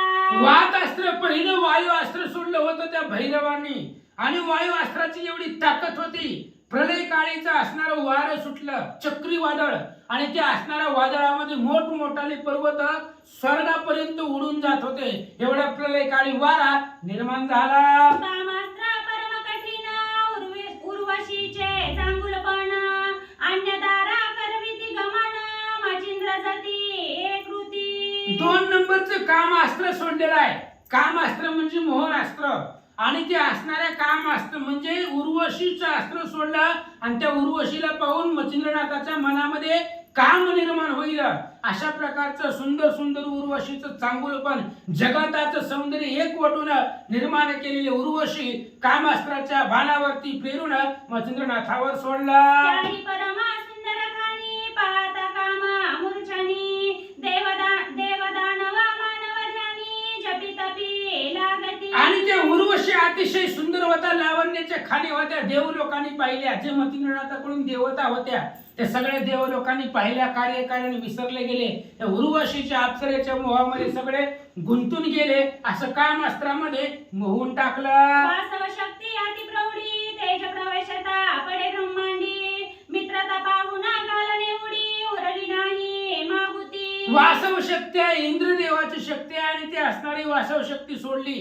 ती सुद्धा वासव शक्ती विजय जवा आकाशामध्ये वीज चमकावी त्या पद्धतीने तेजानं लखलखाट करीत, म्हणजे सूर्याच्या तेजाला कमी पडेल अशी वासव शक्ती तेजानं निघाले. ती शक्ती होता प्रगट, शब्द करी कडकडाट, तेने उचलू पाहे ब्रह्मांड पीठ, धरा कंप दाटला.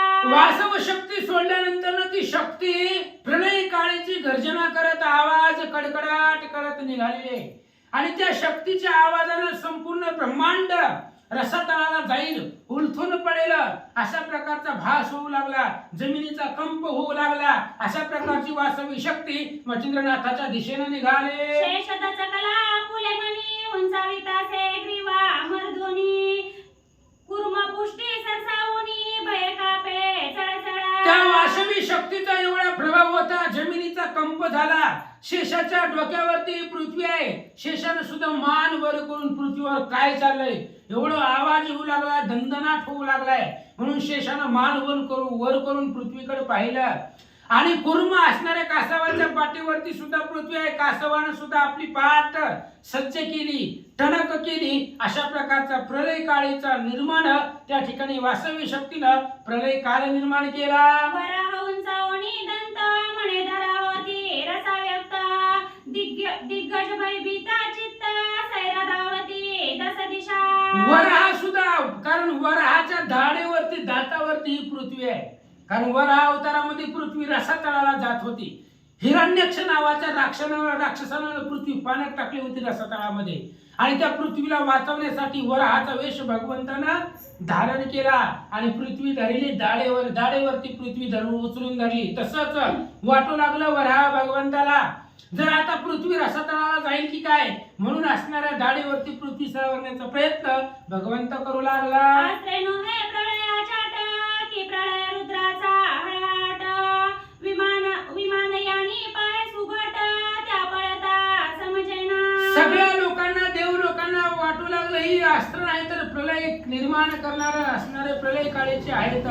विमानामध्ये पाहणारे देव लोक ते सुद्धा घाबरले, आणि विमान घेऊन पळून चालले.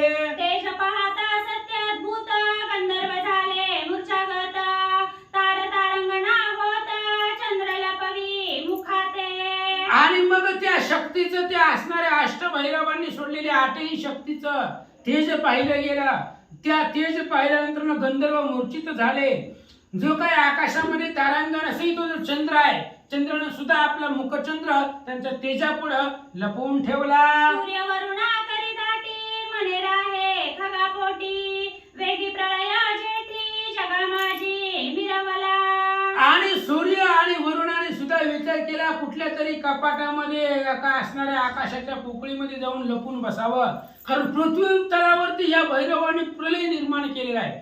जर तिथं पृथ्वीवरती गेलं तर जागणार नाही, म्हणून कुठेतरी एका खगामध्ये पोकळीमध्ये ढगामध्ये लपून बसावं सूर्य वरुणाने विचार केला. शिव झाला भयातुर रक्षी कपाटे गिरी कंदरा आयसा प्रळय होता पार ठाई ठाई पडताती. महादेव सुद्धा महादेवालाही भीती वाटली. महादेवाने विचार केला आपण या युद्धाच्या भानगडीत नसतोय, आपण आपल्या देवाचं भजन करणार आहोत. ही प्रलय भैरवाने निर्माण केला, कुठंतरी कपाटामध्ये जाऊन बसावं अशा प्रकारचा विचार महादेवाने केला. त्यात नागास्त्र विषवल्ली सरणी प्रगटता विषाची प्रेरणी अघटित होते झाली करणी आली विषाची मूर्छना.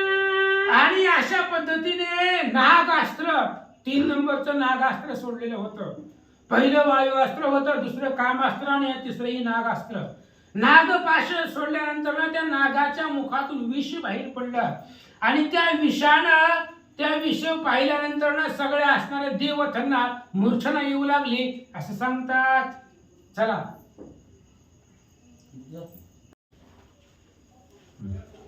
होता ब्रह्मास्त्र शापाधिका त्यात प्रवेशला रुद्रास्त्र पावका तो क्षणे जाळू पाहे सकळीका ग्रासीन म्हणे ब्रह्मांड.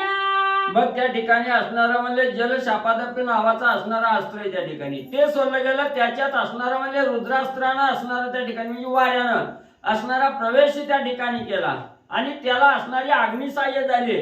जणू की काय हे ब्रह्मांड एका क्षणात त्या ठिकाणी जाळून टाकतं की काय अशी अवस्था आणि त्या अस्त्रानं म्हणजे झाली. त्याते साह्यात दानवास्त्र झाले भयानक बहुधा रक्षक धावले तै शांत काळास्त्र परम शिरले प्राण हेरू लोकांचा. मग त्या असणाऱ्या रुद्रास्त्राला म्हणजे दानवास्त्र त्या ठिकाणी साह्य झाल्याबरोबर सगळे रक्षक म्हणजे त्याच्या असणाऱ्या मदतीला त्या ठिकाणी धावले आणि तशातच ते असणारं काळास्त्र त्या ठिकाणी धावून आलं. काळास्त्र धावल्याबरोबर सगळ्या असणाऱ्या लोकांचा त्या ठिकाणी प्राणच हिरून घेतं की काय अशी अवस्था आणि सगळ्याची होऊ लागली. ऐसी प्रलयाची होत मांडणी मच्छिंद्र देखता नयनी मग नवास्त्र शक्ती मंत्र शकोनी विभूती ते सोडित असे. मग हे सगळं असणाऱ्या मच्छिंद्रनाथाने बघितलं गेलं सगळीकडे म्हणजे आता ही प्रलय अंत होण्याची वेळ त्या ठिकाणी येऊ लागली. ही मच्छिंद्रनाथाने बघितलं. लगेच असणारी भस्म असणाऱ्या झोळीतील भस्म चिमुटी त्या ठिकाणी काढली, त्याच्यावर असणारे 9 अस्त्राचा मंत्र त्या ठिकाणी जपला गेला आणि ती विभूती आकाशात मध्ये प्रेरू लागले. तेने अस्त्र विचक्षणी कैसे ऐका प्रताप खानी वातास्त्राचे पुढे जावनी पर्वतास्त्र विराजिले. मग त्या ठिकाणी हे सोडलेलं अस्त्र होतं, त्या ठिकाणी त्या अस्त्राचा एवढा प्रताप त्या ठिकाणी होता. जे वातास्त्र त्या ठिकाणी होतं त्याच्या पुढे हे असणारं पर्वतास्त्र जाऊन आणि म्हणजे थांबलं. यावरी कामास्त्रे पुढे जावनी संचारिले अस्त्र विरक्त धडपडोनी तेने कामास्त्र बापुढे होऊनी पाठी देऊनी पळत असे. मग हे असणारं पर्वतास्त्र म्हणजे त्या असणाऱ्या कामास्त्र पुढे त्या ठिकाणी गेलं आणि कामास्त्रावर ज्या वेळेस पर्वतास्त्र त्या ठिकाणी लागलं गेलं तेव्हा ते असणारं म्हणजे जे कामास्त्र होतं त्या ठिकाणी ते थरथर त्या ठिकाणी कापू लागलं, ते विरक्त त्या ठिकाणी झालं आणि पाठ देऊन त्या ठिकाणी आणि म्हणजे पळून जाऊ लागलं. वासव शक्ती अति दारुण तियेचे पुढे झाले मोहन तेने महंता केली पळून वासव शक्तीचे सर्वस्वे. मग पुन्हा असणारी जी अतिशय दारुण असणाऱ्या वासव शक्ती म्हणजे त्या ठिकाणी होती, ह्या वासव शक्तीला असणाऱ्या म्हणजे त्या मोहन अस्त्रानं त्या ठिकाणी लगटलं आणि असणारं मोहन त्या ठिकाणी पडलं गेलं. मोहन पडल्याबरोबर तिथं असणारी म्हणले त्या ठिकाणी मोहन पडल्याबरोबर ते असणारं वासव शक्तीचं जे अस्त्र त्या ठिकाणी होतं त्या शक्तीनं मोहनाला त्या ठिकाणी आणि म्हणजे गिळलं गेलं. नागास्त्राचे पडी पाडी खगेंद्रास्त्र घाली उडी सकळ नागांची झुपडी दाढे खाली रगडीते. मग परत असणारं म्हणजे असणारं नागास्त्र त्या ठिकाणी सोलन, त्या नागास्त्रावर असणाऱ्या गरुडाचं अस्त्र त्या ठिकाणी सोडलं. गरुडाचं अस्त्र आल्याबरोबर सगळ्या नागाला आपल्या दाढत मध्ये असणाऱ्या गरुडाने घेतलं. यावरी ब्रह्मास्त्र प्रलय या सवास्त्र उरोने दे केवळ शांतीवरून वाचे सफळ आशीर्वचन नाता ते. मग परत असणारं जे ब्रह्मास्त्र त्या ठिकाणी होतं, हे ब्रह्मास्त्र म्हणजे त्या ठिकाणी असणाऱ्या आणि ह्या नाताला म्हणजे असणाऱ्या मच्छिंद्र नाताला त्या ठिकाणी आशीर्वाद देण्यासाठी किंवा नाताच्या असणाऱ्या अंगी शांतता त्या ठिकाणी प्रस्थापित करण्यासाठी ते ब्रह्मास्त्र आणि म्हणजे धावलं. यावरी रुद्रास्त्र उरोने दे केवळ तया पुढे धाडिले कार्तिकेय अस्त्र बाळ एताची सर्वांग झाले शीतळ कोप शांताब्दिता बुडाला. मग या असणाऱ्या जे रुद्रास्त्र त्या ठिकाणी होतं, त्या रुद्रास्त्राच्या पुढे म्हणजे कार्तिकेय अस्त्र त्या ठिकाणी आलं. आणि हे कार्तिक अस्त्र आल्याबरोबर असणारा जो काही राग त्या ठिकाणी होता किंवा जे काय अंगामध्ये असणारा त्या ठिकाणी क्रोध झालेला होता, हे कार्तिक अस्त्र लपेटल्या बरोबर सगळा राग म्हणजे शांत झाला. दानवास्त्र नाही मिती त्याची मचिंद्राचे देवास्त्र करी शांती सकळ त्या ते पाहुणी जाती अंतरिक्षास्थानी आपुल्या.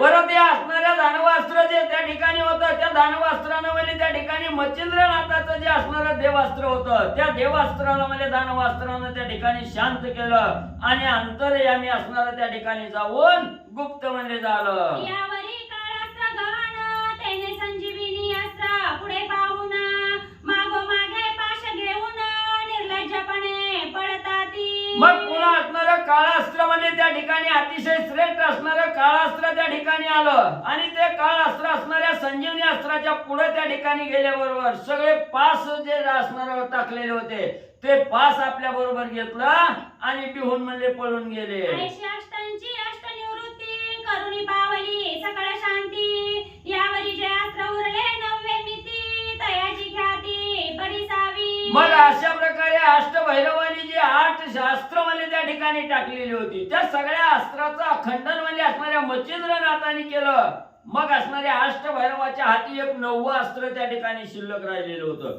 ते कोणतं अस्त्र त्या ठिकाणी सोडलं, त्याने काय ख्याती त्या ठिकाणी केली ऐका म्हणले. देवातास्त्र अर्कप्रचंड प्रवेश करिता भैरव पिंड तेने विकळ झाले अष्टथिंड चलन वेलन विसरले. मग परत असणारं जे म्हणजे असणाऱ्या भैरवाचं जे असणारं म्हणजे त्या ठिकाणी भैरवपिंड नावाचं जे अस्त्र होतं त्या ठिकाणी ते सोडलं गेलं आणि त्याच्यावर असणारं म्हणजे वातास्त्र नावाचं अस्त्र म्हणजे मच्छिंद्रनाथाने त्या ठिकाणी सोडलं. आणि हे जे असणाऱ्या आकाशामध्ये जे काय असणारी हवा आहे त्या ठिकाणी, ही हवा त्या ठिकाणी बंद केली. बंद केल्याबरोबर सगळ्या असणाऱ्या म्हणजे अष्टभैरवाचं त्या ठिकाणी जे चलन वलन होतं, हलणं फिरणं त्या ठिकाणी होतं, हे सगळं आणि बंद पडलं. प्रथम वासव शक्ती प्रकट होत धनाना उठला ब्रह्मांडी समजता तो प्रलय नाद अंबाईकता परिचारिका धाडित असे.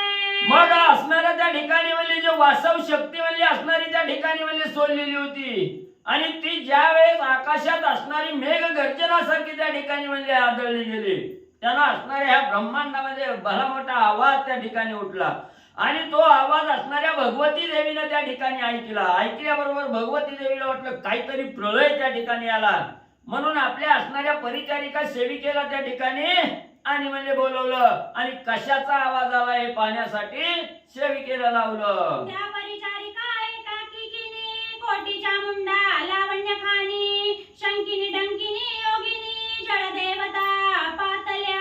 मग असणाऱ्या भगवती देवीने परिचारिकेला बोलवल्या बरोबर एक एक सर्व परिचारिका त्या ठिकाणी आल्या आणि त्यांच्याच मदतीला कोट्यावधी असणाऱ्या म्हणजे लावण्याची रास असणाऱ्या ज्या चामुंडा आहेत त्या ठिकाणी, त्यांच्या बरोबर शंकिनी आहे, डंकिनी आहे, योगिनी आहे आणि त्यांच्या सह सगळ्याचे काय असणाऱ्या पाण्यामध्ये रहिवास करणाऱ्या ज्या जलदेवता आहेत त्याही म्हणजे आल्या.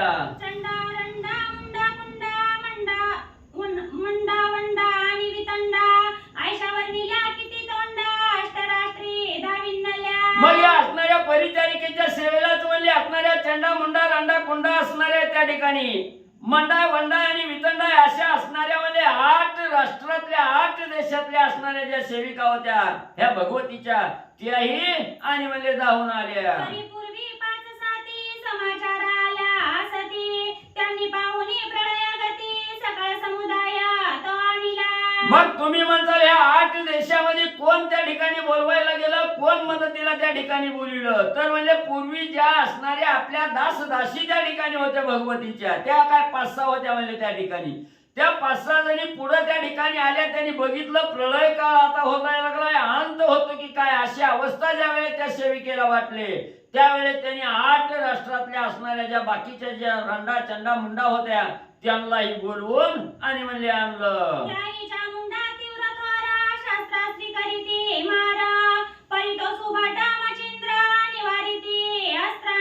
मग आता याच्यामुळेच आपल्यावर प्रलय काळ होण्याची वेळ त्या ठिकाणी आली. म्हणून ज्या काय 8 देशातल्या ज्या काय असणाऱ्या चामुंडा त्या ठिकाणी आलेल्या होत्या, त्यांनी आपल्या आपल्या परीने असणारी जी काही शस्त्र अस्त्र त्या ठिकाणी होती ती मच्छिंद्रनाथावर त्या ठिकाणी मारण्यासाठी सुरुवात केली. सगळ्या अस्त्रशास्त्राचं चामुंडाच्या मच्छिंद्रनाथाने म्हणजे निवारण केलं.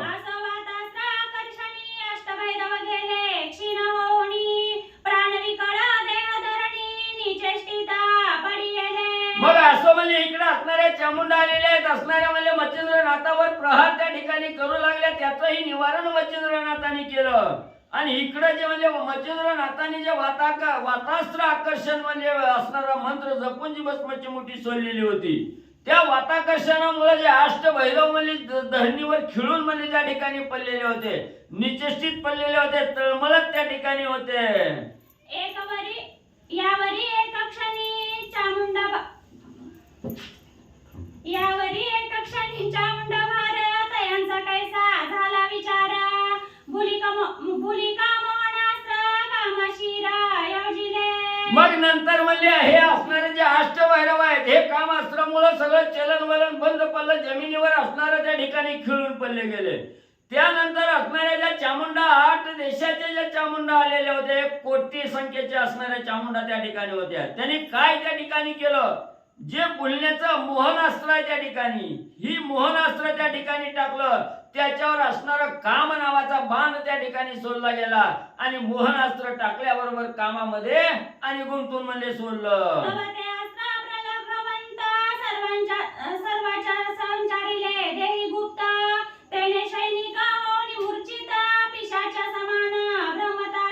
म्हणजे मोहनास्त्र सोडल्याबरोबर ते मोहनास्त्र जाऊन म्हणजे त्या असणाऱ्या अष्टभैरवाला म्हणजे त्या ठिकाणी झगटलं गेलं आणि झगटल्याबरोबर त्यांच्या देहाच्या ठिकाणी कामानं संचार त्या ठिकाणी केला आणि कामाचा संचार झाल्याबरोबर त्या ठिकाणी मूर्छना, क्षणिक मूर्छना त्या ठिकाणी आलेली होती आणि त्या मूर्छनेचं इकडून तिकडं असणाऱ्या भूतासारखी अवस्था त्या ठिकाणी झाली. आपण काय करतो याचं भानही त्यांना आणि राहीना गेलं. कोणी उगीचा टाळ्या पिटीती, कोणी खागी तंत्री लावीती, कोणी हसती गदगदा. मग ज्या वेळेस मोहनास्त्र असणाऱ्या त्या ठिकाणी अंगाला झगटलं गेलं तेव्हा येडं पिस झाल्यासारखी अवस्था त्या ठिकाणी करू लागली. उगाच उठायचं नाही, तिकडे पळायचं, परत यायचं, टाळ्या वाजवायच्या, गाणी म्हणायची नाही, त्या पद्धतीनं असणारं म्हणजे नकर करत नाचायचं त्या ठिकाणी. असं वेड वाकडे अवस्था त्या ठिकाणी होऊ लागली. कोणी म्हणती विमान आले, कोणी उग्याचा डोलीती डोले, कोणी धावती मणी पाऊले, पळता उलटोनी पडताती. मग त्या मोहनास्त्र झगटल्यामुळे असणारं म्हणजे मोहन पडलं गेलं. आपण काय करतो याचं भान त्यांना त्या ठिकाणी राहिना गेलं. उगाच असणाऱ्या आकाशाकडे बघायचं, आलं आलं विमान आलं म्हणायचं त्या ठिकाणी. उगा असणाऱ्या माना त्या ठिकाणी डोलवायच्या आणि इकडून तिकडे म्हणजे पळत सुटायचं आणि पळता पळता पाय अडकडून तोंडावर म्हणजे त्या ठिकाणी उलटून पडायचे. कोणी गोंधळी गायन करीती, कोणी रानो राना भ्रमती आई बाया म्हणूनी. मग असणारा भ्रमित अवस्था त्या अष्टभैरवाची त्या ठिकाणी झाली. कुणी असणारा उगाच रडायचं म्हणजे विनाकारण त्या ठिकाणी, कुणी असणारा हसायचं त्या ठिकाणी, कुणी गाणी त्या ठिकाणी म्हणायचे आणि इकडून तिकडे म्हणजे असणारे भीतीयुक्त अंतकरण झाल्याने करायचं ना रानो रान त्या ठिकाणी सायरा बायरा आया बाया म्हणून म्हणजे त्या ठिकाणी आणि पळून सुटायचं. कोणी लोळती धुळीत, कोणी मृतिका उधळीत, कोणी उद उद म्हणत, कोणी रडता पडताती. मग त्या ठिकाणी पळायला गेलं की पायात पाय अडकायचा, तोंडावर त्या ठिकाणी पडायचं, पुन्हा उठायचं, पुन्हा लोळायचं त्या ठिकाणी आणि आई राजा उद उद करत म्हणले. कुणी असणार आई राजा उद उद म्हणायचं, कुणी रडायचं, कुणी गाणं गायचं. असं भ्रमित होऊन म्हणजे त्या ठिकाणी अष्टभैरव आणि फिरू लागले. कोणी निचेष्टिता पडता धरणी अक्षिका गोंगाट करीती वदनी कोणी उग्याचा शिव्या देऊनी विवाद करीताती निरपुरे मग कोण कोण असणाऱ्या त्या ठिकाणी निश्चित मेल्यासारखी अवस्था होऊन धरणीवर त्या ठिकाणी पडायची. त्यांच्या नाका तोंडात सगळ्या माशाचा घोंगाट म्हणजे त्या ठिकाणी व्हायचा. कुणी पळत त्या ठिकाणी उठायचं नाही, ती तोंडाला येईल ती अपशब्दानं शिव्या त्या ठिकाणी द्यायच्या. कुणी असणाऱ्या एकमेकाबरोबर आणि म्हणजे भांडण करायचं. कोणी भेटती दाटती प्रेमे कोणी काष्टाची उगवणीचा प्रेमे नाना खेळा स्त्रिया उगमे पुरुष नावी होताती. मग त्या ठिकाणी एवढं म्हणजे एकमेकाविषयीचं प्रेम बी त्या ठिकाणी दाखवायचं, भांडण बी त्या ठिकाणी करायचं, एकमेकाच्या असणाऱ्या बायासारखं पत्नी म्हणून बी त्या ठिकाणी बोलायचं. अशा प्रकारे ब्रह्मीच अवस्था अष्टभैरवाची झाली आणि नाही ती चाळे त्या ठिकाणी करू लागले. कोणी फेडीती नेसते वसाना वृक्षाने सविती गुंडाळून कोणी कवळवणी करी पाषाणा स्तनपान करीती त्या. मग भ्रमित झालेले आपण काय करतो याचं भानच त्यांना त्या ठिकाणी नव्हतं. अंगावरची धोत्र काढायची, झाडाला त्या ठिकाणी घालायची, दगड उचलायची, छातीला धरायचं. जणू काही लहान मुलाला जसं आई म्हणजे दूध प्राशन करते तसं म्हणजे दूध पाजल्यासारखं असणाऱ्या दगडाला त्या ठिकाणी छातीला धरून कवटाळायचं. कोणी काढवणी चोळी चिंधोटी त्याची नेसती लंगोटी अंगाच्या चोणी भस्माची मोठी भोपळा नरोटी कवळमिया. मग कुणी कुणी म्हणजे अंगावरची असणारी कपडे काढायची, धोतर असलेलं काढायचं, फाडायचं आणि त्याची असणारी लंगूट करायची. ती लंगूट म्हणजे अंगाला त्या ठिकाणी गुंडाळायची. उगा असणारा त्या ठिकाणी म्हणजे माती घ्यायची ना अंगाला भस्मची मुटल्यावणी भस्म लावल्यावणी म्हणजे आणि त्या ठिकाणी करायचे. कोणी उर्ध्वा करुणी हस्ता लेकमनोनी भिक्षा मागता कोणी शृंगारा काढून निश्चित पाषाणाते लेवविले. मग क्षणात असणाऱ्या आकाशाकडे त्या ठिकाणी बघायचं आणि अलग निरंजन म्हणायचं. भिक्षा आकाशाकडे बघून त्या ठिकाणी मागायची. कुणी असणाऱ्या अंगावरचा दाग दागिने त्या ठिकाणी काढायचं आणि दगडाला म्हणजे घालायचं, झाडाला त्या ठिकाणी बांधायचं. अशी भ्रमित अवस्था अष्टभैरवाची म्हणजे त्या मोहनास्त्रानं केली. ऐसा होता चमत्कार त्यात काय करी नाथ मचिंद्र विद्या गौरवी प्रहार तया माझी संचरवी. मग असं असणाऱ्या ज्या वेळेस भ्रमित असणारे अष्टभैरव त्या ठिकाणी झाले आणि सैरावैरा त्या ठिकाणी धावून भ्रमित होऊन काही कार्य त्या ठिकाणी करू लागले. त्याच वेळेस मच्छिंद्रनाथाने त्या ठिकाणी बघितलं गेलं आणि बघितल्यानंतर म्हणजे त्याच्यावर असणाऱ्या त्या ठिकाणी विद्यागौरव नावाचा मंत्र त्या ठिकाणी मारला गेला आणि तो मंत्र त्यांच्यात संचरला. ते अस्त्राच्या पळा सबळवंत वसने सोडोनी ओसडोनी त्वरित नेवोनी या गगनपंते अंबराते मिरविली. मग ते विद्यागौरव नावाचं जे अस्त्र होतं ते अस्त्र अतिशय चपळ आणि बलवान असणारं अस्त्र त्या ठिकाणी होतं. ते अस्त्र गेल्याबरोबर त्यांच्या अंगावरची असणारी कपडे त्या ठिकाणी काढायची ना आकाशात म्हणजे वाऱ्यावर झुकारून म्हणजे द्यायचे. मग त्या सकळा नग्नवनी नृत्य करीती सकळावनी त्याही सकळानी मचिंद्र मुनी मायास्त्रे जल्पितसे. मग म्हणजे सगळी असणारी अंगावरची कपडे त्या ठिकाणी उतरल्याबरोबर सगळी नग्न त्या ठिकाणी व्हायची. ह्या धरणीवर असणारं म्हणजे येडवाकडं नृत्य काम त्या ठिकाणी करायचे. नंतर म्हणजे असणाऱ्या मच्छिंद्रनाथाने त्याच्यावर म्हणजे असणारं मायास्त्र म्हणजे सोडलं. तेने करुणी अपार पुरुष सर्वभूषणी महादक्ष निर्गुणी नाथ प्रत्यक्ष समोर संचार करीत असे. मग हे मायास्त्र त्या ठिकाणी गेल्याबरोबर सगळे असणारी जी म्हणजे पुरुष त्या ठिकाणी होतं ती सगळे पुरुष म्हणजे अतिशय सावध त्या ठिकाणी झाले, दक्ष त्या ठिकाणी झाले आणि आपापले जे काय अलंकार त्या ठिकाणी होते ते अंगावर त्या ठिकाणी घातले आणि समोर असणारं त्या ठिकाणी नाथ महाराजाला बघितलं. ऐसी करुणी दृढ रहाटी स्मरणास्त्र जल्पेले होटी तेने करुणी सर्व गोरटी देहा प्रती पातल्या. स्त्रिया होत्या काय त्या चामुंडा. मग म्हणजे त्या ठिकाणी एवढं म्हणजे असणारं मायास्त्र त्या ठिकाणी सोडलं गेलं आणि तिथं जे अष्टभैरवी त्या ठिकाणी होते. हे मायास्त्र ज्या वेळेस असणाऱ्या म्हणजे त्या असणाऱ्या चामुंडेला त्या ठिकाणी झगटलं गेलं आणि त्याच्यावर नंतर म्हणजे असणाऱ्या मच्छिंद्रनाथांनी स्मरण नावाचा अस्त्र त्या ठिकाणी सोडलं आणि स्मरण अस्त्र सोडल्याबरोबर त्या सावध त्या ठिकाणी झाल्या आणि सावध झाल्याबरोबर आपण काय करतोय, काय करायला पाहिजे याचं भान त्या ठिकाणी आलं. देहावर त्या ठिकाणी आल्या आणि स्वतःच्या अंगाकडे स्वतः बघू लागल्या. स्मरणी होत स्थित आपण आपणाकडे पाहत तो नग्न शरीरी केशमुक्त परमलज्जित मग त्या झाल्या मग स्मरणास्त्र ज्या वेळेस चामुंडेला त्या ठिकाणी झगटलं गेलं त्याच वेळेस त्यांची जी भ्रमित अवस्था अष्टभैरवा समवेत त्या ठिकाणी झालेली होती ती देहावर आल्या आपल्या देहाकडे त्या ठिकाणी बघायला लागले एकही वस्त्र त्या ठिकाणी अंगावर त्या ठिकाणी नाही हे बघितलं गेलं आणि पुन्हा लज्जित झाल्या खाली माना घालून त्या ठिकाणी म्हणले बसल्या बहुते पाहती दृष्टी करुणी तो अपार पुरुष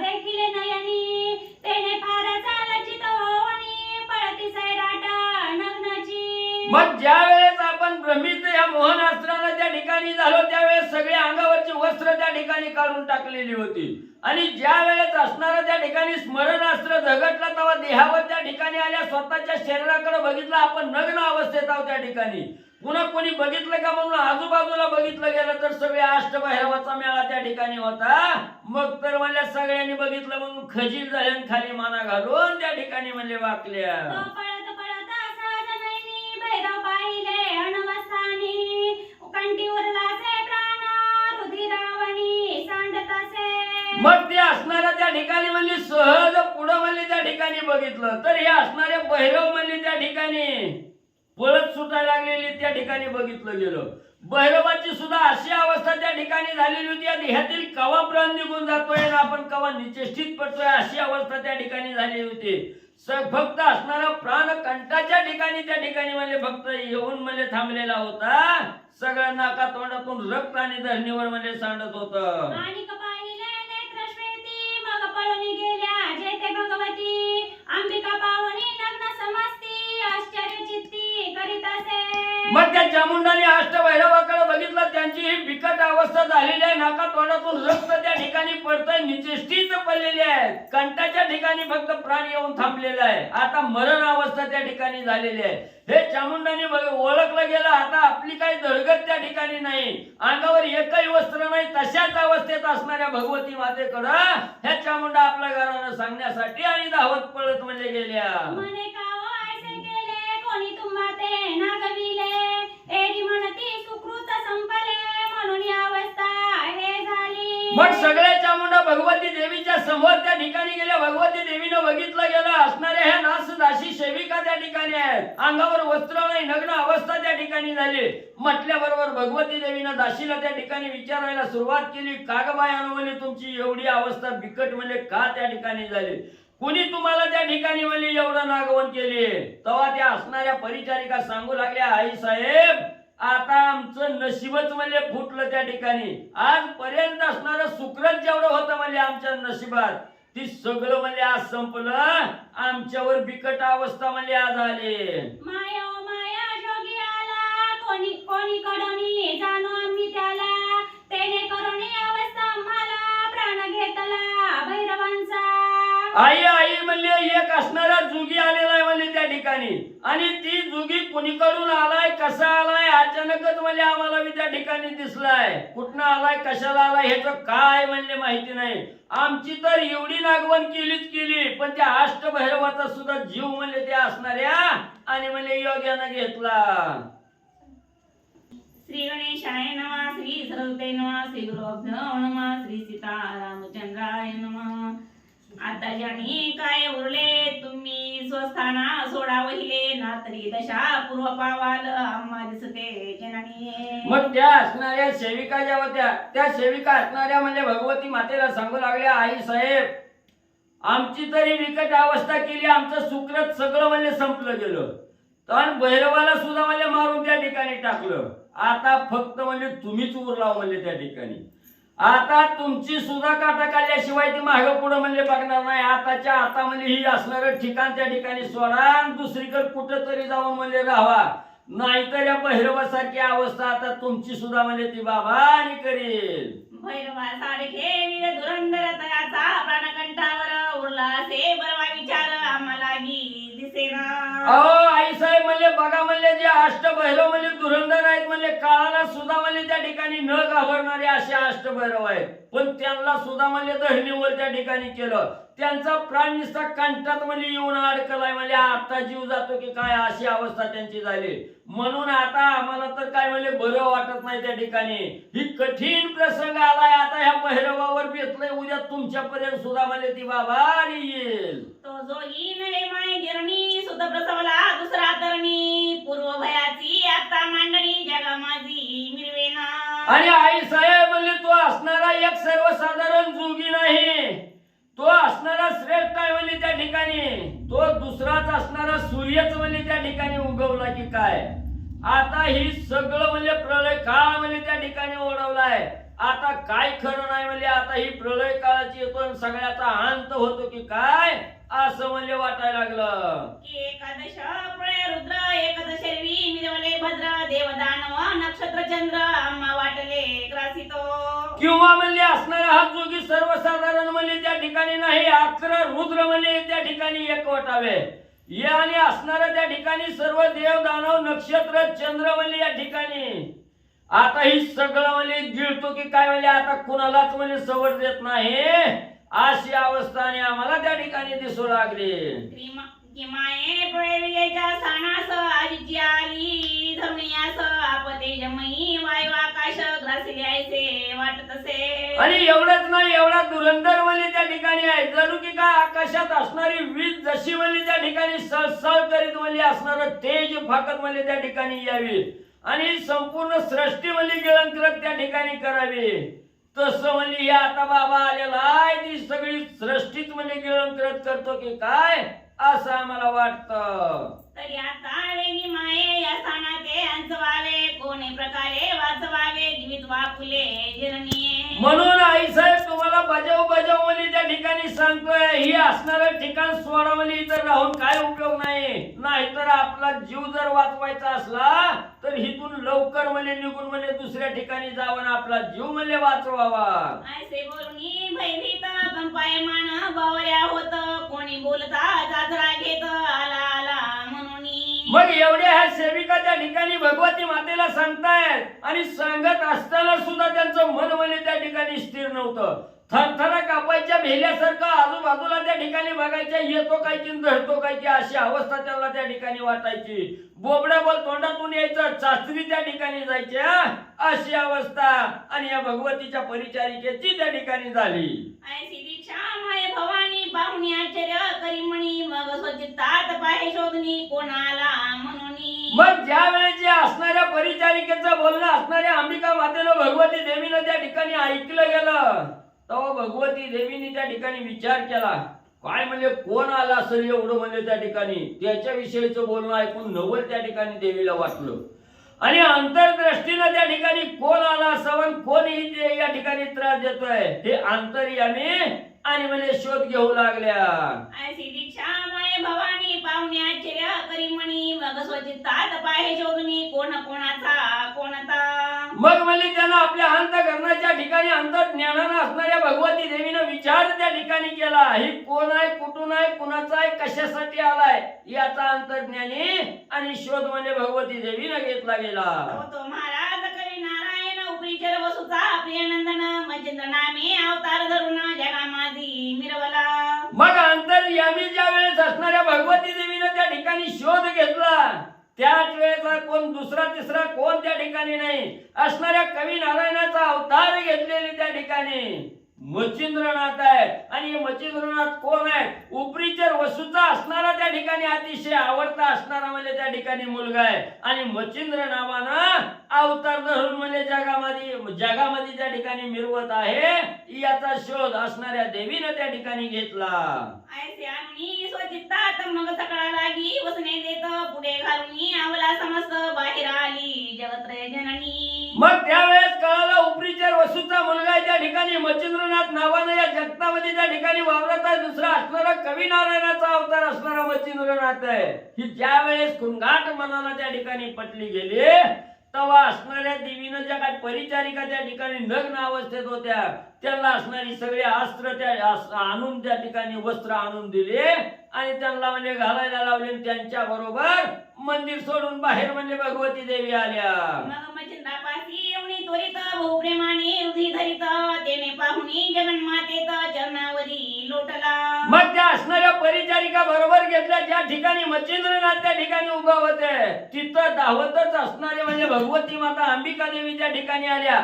आल्याबरोबर मच्छिंद्रनाथाला असणारं प्रेमाचं आलिंगन त्या ठिकाणी दिलं आणि असणारं आलिंगन दिल्याबरोबर मच्छिंद्रनाथाने बघितलं जगत्रय जननी आहे त्या ठिकाणी, हे त्रिजगताची असणारी आई आहे त्या ठिकाणी ही अंबिका माता आज आज आपल्याकडे त्या ठिकाणी आल्या. बघितल्याबरोबर मच्छिंद्रनाथाने देवीच्या चरणाला वंदन म्हणजे केलं. मग घेऊनी आणखी मच्छिंद्रनाथ म्हणे वा प्रताप केला बहुत तरी भैरव प्राणरहित झाले सावध करीत्यासी. मग असणाऱ्या अंबिका देवीनं मच्छिंद्रनाथाला आपल्या मांडीवर त्या ठिकाणी बसवून घेतलं आणि असणाऱ्या अंबिका माता बाहेर असणाऱ्या मच्छिंद्रनाथाला त्या ठिकाणी म्हणू लागल्या, बाबा तू अतिशय श्रेष्ठ त्या ठिकाणी आहे, तू अतिशय भला मोठा प्रताप त्या ठिकाणी केला आणि तुझ्या प्रतापामुळे जे काय हे अष्टभैरव आहेत त्या ठिकाणी प्राणरहित अवस्थेत त्या ठिकाणी पडलेले आहेत, निचेष्टित पडलेले आहेत. त्या भैरवाला आणि सावध कर मच्छिंद्रा.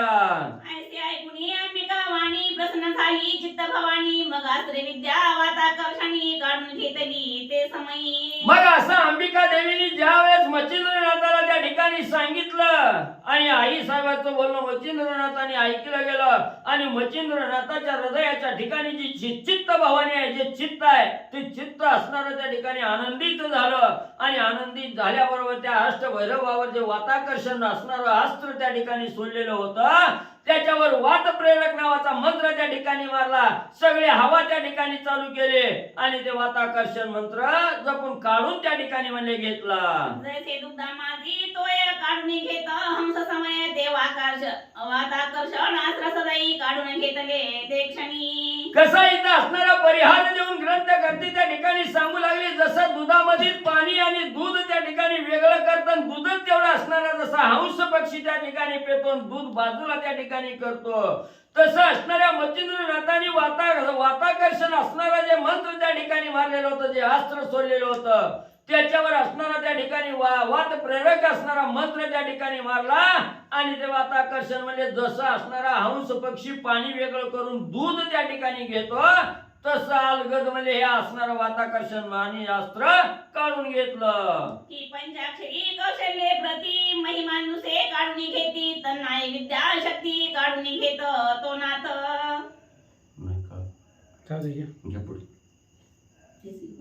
पुढे किंवा स्वबुद्धी विचक्षण कार्या सदा परस्वाधीन ते युक्ती प्रयुक्ती घेती कर्ण प्रज्ञाबळे आपुलाले. किंवा म्हणले अतिशय चलाक असणारा साधक त्या ठिकाणी असावा, प्रबुद्ध असणारा त्या ठिकाणी बुद्धिवान साधक त्या ठिकाणी असावा आणि जे कार्य आपल्या हातून त्या ठिकाणी होत नाही ते कार्य दुसऱ्याच्या हातून करून घ्यायचंय म्हणल्यावर त्याला असणारं गोडी गुलाबीनं त्या ठिकाणी बोलायचं, जवळ करायचं नाही, त्याचं आमिष त्या ठिकाणी दाखवायचं आणि आपल्याला न होणारं काम जसं त्याच्याकडून त्या ठिकाणी करून घेतात तसं देवीनं मच्छिंद्रनाथाला वाले त्या ठिकाणी केलं. आसवासे दृष्टांत बोले एकीकडे भैरव सावध झाले चरण वरण सर्व संचरले जैसे तैसे शरीरी. मग ग्रंथकर्ते या ठिकाणी सांगू लागले असं म्हणजे परिहार द्यायचा म्हणलं तर किती वेळ त्या ठिकाणी पण वेळ लागेल तुम्हाला झोपा लागतेल्या तुम्हाला उशीर त्या ठिकाणी होईल म्हणून म्हणजे इथं त्या ठिकाणी थांबतो. तर इकडं असणारं म्हणजे वाताकर्षण असणारं जे अस्त्र होतं ते मच्छिंद्रनाथाने परत त्या ठिकाणी घेतलं. घेतल्याबरोबर वात प्रेरक नावाचं अस्त्र त्या ठिकाणी सोडलं. हवा चालू झाली, चलन वलन त्या ठिकाणी चालू झालं. सगळे भैरव शांत आणि सावध म्हणजे झाले. मग झाल्या विचक्षणी दिशा पाहती दृष्टी करुणी तो जगन्माता आणखी घेऊनी मच्छिंद्रा ते बैसली. मग त्या ठिकाणी सगळे सावध झाले. असणाऱ्या देवीला सुद्धा म्हणजे त्या ठिकाणी आनंद झाला. दही दिशेकडे असणारी नजर त्या ठिकाणी टाकली. त्याच वेळेस सगळं सुस्थितीत आहे. ज्या वेळेस असणाऱ्या अंबिका मातेला कळालं तेव्हा अंबिका देवीला बी आनंद झाला. मच्छिंद्रनाथाला बोलवून घेतलं ना आपल्या मांडीवर बसवलं. मग ते अष्टभैरव वीर येत झाले अंबिके समोर म्हणती अंबे प्रताप थोर मच्छिंद्राने पै केला. मग हे असणारं मच्छिंद्रनाथ अंबिका देवीच्या मांडीवर त्या ठिकाणी बसलेल्या अष्टभैरवांनी बघितलं गेलं. बघितल्याबरोबर सगळे अष्टभैरव असणाऱ्या देवीच्या समोर त्या ठिकाणी धावत आले आणि सांगू लागले आई साहेब ह्या तुमच्या मच्छिंद्रानं म्हणजे लय भला मोठा प्रताप म्हणजे आता आम्हाला आणि दाखवला. आम्ही आधी युद्ध मांडणी घेऊ सकळ परीक्षा कडसनी मग नागपत्री अश्वत्थामुनी कथा वदले आंबे ते. मग म्हणले आम्ही म्हणजे ह्याच्या बरोबर युद्ध करून म्हणजे ह्याच सगळी म्हणजे परीक्षा त्या ठिकाणी घेतली.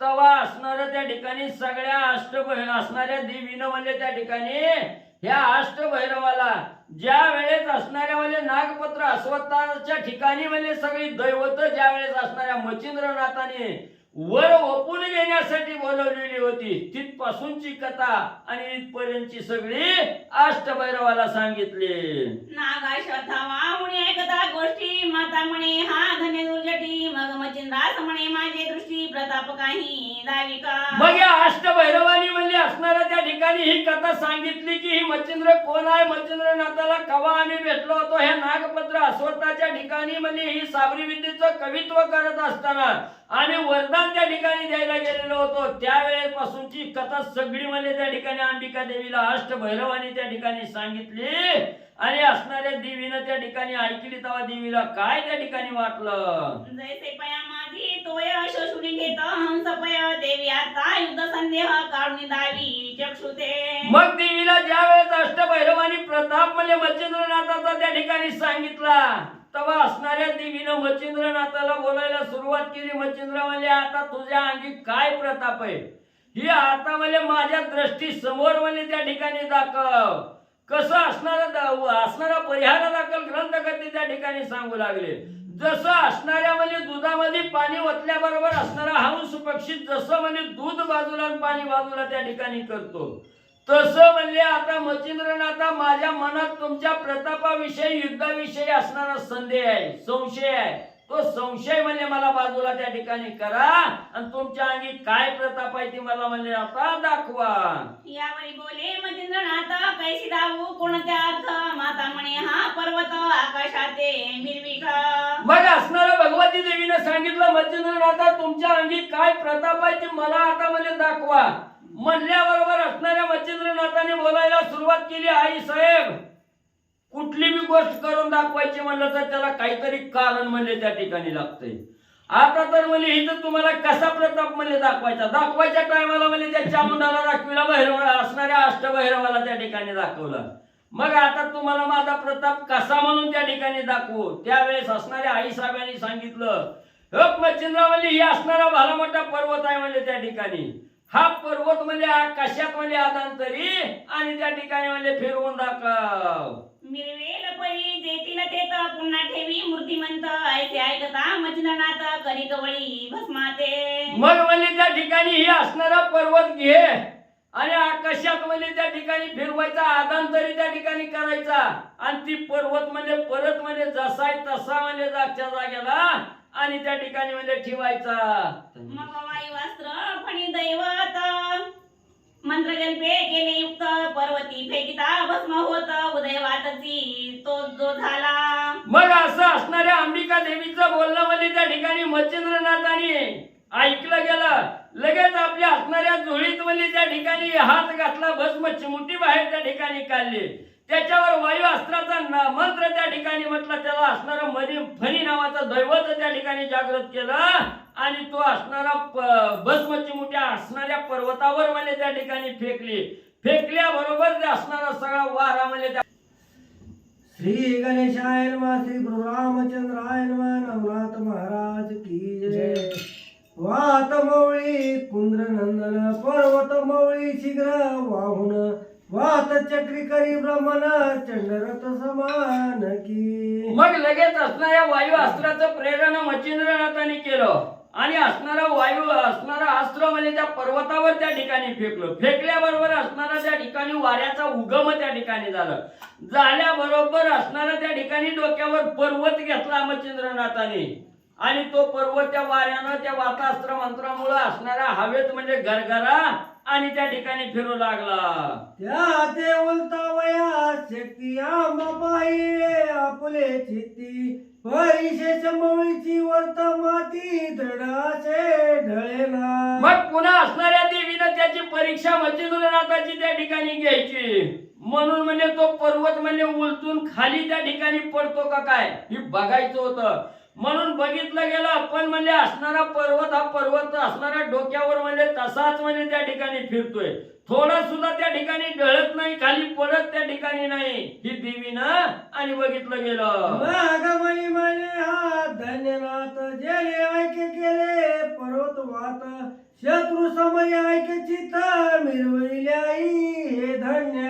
मग देवीनं ज्या वेळेस असणारा त्या ठिकाणी म्हणजे या मच्छिंद्रनाथाची परीक्षा बघितली, परीक्षा घेतली, प्रताप काय आहे हे बघितलं गेलं. धन्य धन्य म्हणजे हा असणारा नाथ आहे म्हणजे त्या ठिकाणी. ज्यानं म्हणजे हे एवढ्या वावटाळात म्हणजे पर्वत म्हणजे त्या ठिकाणी म्हणजे झेलून धरला गेला. पर्वत म्हणजे आदांतरी त्या ठिकाणी केला. त्याला म्हणजे शत्रू बरोबर युद्ध करायचं काय अवघड आहे म्हणजे त्या ठिकाणी. धन्य धन्य असणारे आणि मच्छिंद्रनाथ. पर्वत पूर्ण वातावरी तो वात मिरवी घेऊनी शिरी जैसा मत्स्य कोदरी उनिया दडाला. मग एवढा भला मोठा असणारा पर्वत आहे, वाऱ्यात म्हणजे असणाऱ्या आधांतरी आकाशात त्या ठिकाणी म्हणजे फिरतोय, गरगरा त्या ठिकाणी फिरतोय, आपल्या डोक्यावर त्या ठिकाणी घेतलेला आहे. तवा म्हणजे असणारा त्या ठिकाणी तो पर्वत जो होता त्या ठिकाणी तो पर्वत म्हणजे खाली आला आणि असणाऱ्या एका बाजूला म्हणजे दडाला. की वेगरांजना दवटी ना नविली एक पेटी के उरगारी सांगती गोष्टी प्रेम भावे मिरवनिया. मला पुन्हा हे कळालं. त्याच्या अगोदरची घ्या 154 पुढे. पर्वत पूर्ण वातावरी तो वात मिरवी घेऊनी शिरी जैसा मत्स्य कोदरी उनिया दडाला. मग म्हणजे असणारा वारा आणि पर्वत यांचा विरोधाभास आहे म्हणजे त्या ठिकाणी. पर्वत अतिशय जड त्या ठिकाणी असतो आणि ह्या हवेत काहीही म्हणजे त्या ठिकाणी टिकून राहत नाही. वाऱ्याच्या पुढे म्हणजे सगळा पर्वत सुद्धा म्हणजे नेस्त नाबूद करण्याचं सामर्थ्य हवेत वाऱ्यात आहे म्हणजे त्या ठिकाणी. पण इथं दोघं एक त्या ठिकाणी झाले, एकमेकाला सहाय्य आणि त्या ठिकाणी झाले. की व्यग्र अज्ञानंदवटी नांदविले एक पेटी के उरगारी सांगती गोष्टी प्रेम भावे मिरवून. किंवा म्हणजे असणाऱ्या वाघाचं आणि असणाऱ्या बकरीचं शेळीचं असणारं वैर आहे त्या ठिकाणी. पण ह्या दोघांनी म्हणजे एकाच ठिकाणी म्हणजे त्या ठिकाणी राहावं, म्हणजे वाघानं आणि शेळीनं एकाच ठिकाणी त्या ठिकाणी राहावं. किंवा असणारा म्हणजे त्या ठिकाणी नाग असावा, असणारा गरुड त्या ठिकाणी असावा. दोघांचा अतिशय घनघोर वैर त्या ठिकाणी असतो. पण तिथं म्हणजे असणारा त्या ठिकाणी एकत्र म्हणजे त्या ठिकाणी नांदावा, आपला वैरभाव त्या ठिकाणी सोडावा. तसं मच्छिंद्रनाथाने म्हणजे या ठिकाणी वाऱ्याचं आणि पर्वताचं केलं. तनय मच्छिंद्र केले धन्य सिद्ध देचे धाम रचिले मग कुरवणी म्हणे वाहिले पर्वताते उतरिका. मग असणाऱ्या देवी स्तुती करू लागल्या. धन्य धन्य असणारा मच्छिंद्र म्हणजे त्या ठिकाणी ज्याचा दोघाचा वैर आहे त्या दोघाचा वैरत्व त्या ठिकाणी संपवलं, प्रेमत्व निर्माण त्या ठिकाणी केलं आणि एका घरात म्हणजे वैराला शांतीला त्या ठिकाणी म्हणजे राहायला लावलं. म्हणून धन्य धन्य असणाऱ्या मच्छिंद्रनाथा म्हणजे तुम्ही त्या ठिकाणी तुम्ही सद्विद्येचं घर म्हणजे आज त्या ठिकाणी तयार केलं. सगळ्याला शांत समाधान आज म्हणजे तुमच्यामुळे त्या ठिकाणी झालं. म्हणून बाबा बघितला तेवढा प्रताप बाद झाला म्हणजे आता ठेवा खाली पर्वत. मग मच्छिंद्र वात आकर्षून ठाईच्या ठाई मग उतरून ठेवून आंब्याचे समाधान सिद्ध देणे पै केले. मग असणाऱ्या त्या ठिकाणी देवीनं सांगितलं ठेवा म्हणजे आता जिथं आणला तिथून पर्वत म्हणजे तिथं नेऊन ठेवा. ठेवा म्हणल्याबरोबर असणाऱ्या मच्छिंद्रनाथांनी जी वात प्रेरक असणारा मंत्र मारून जी हवा चालू केलेली होती त्याला प्रत्युत्तरादाखल वाताकर्षण असणारं अस्त्र त्या ठिकाणी सोडलं. सगळे हवा बंद झाले. बंद झाल्यावर जिथल्या तिथं जागच्या जाग्याला होतं तसं पर्वत येऊन म्हणजे थांबलं. यावर नाथानी भगवती गेले अंबिका स्थाना प्रती ते 13 3 रात्री पुसून या चालिले. मग मच्छिंद्रनाथांनी आपल्या प्रतापाच्या जोरावर असणाऱ्या भगवतीचं चित्त अंतकरण आनंदी त्या ठिकाणी केलं, समाधान देवीला त्या ठिकाणी दिलं. देवीनं मच्छिंद्रनाथाच्या हाताला धरलं, आपल्या असणाऱ्या आसनाकडे घेऊन मच्छिंद्रनाथाला आणि अंबिका देवी त्या ठिकाणी आल्या. तिथं मच्छिंद्रनाथ अंबिका देवीपाशी 3 रात्र त्या ठिकाणी राहिले आणि चौथ्या दिवशी चरून जाऊ का आई साहेब म्हणले आणि निघून जाऊ लागले. मग प्रसन्न होऊन अस्त्र दिली त्याचे 2 स्पर्शस्त्र भिन्न प्रसादाते निमी दिले. मग असणाऱ्या म्हणजे त्या ठिकाणी आता आपल्या असणाऱ्या दारात म्हणजे एक असणारा पाहुणा त्या ठिकाणी आलाय किंवा अतिथी त्या ठिकाणी आलाय.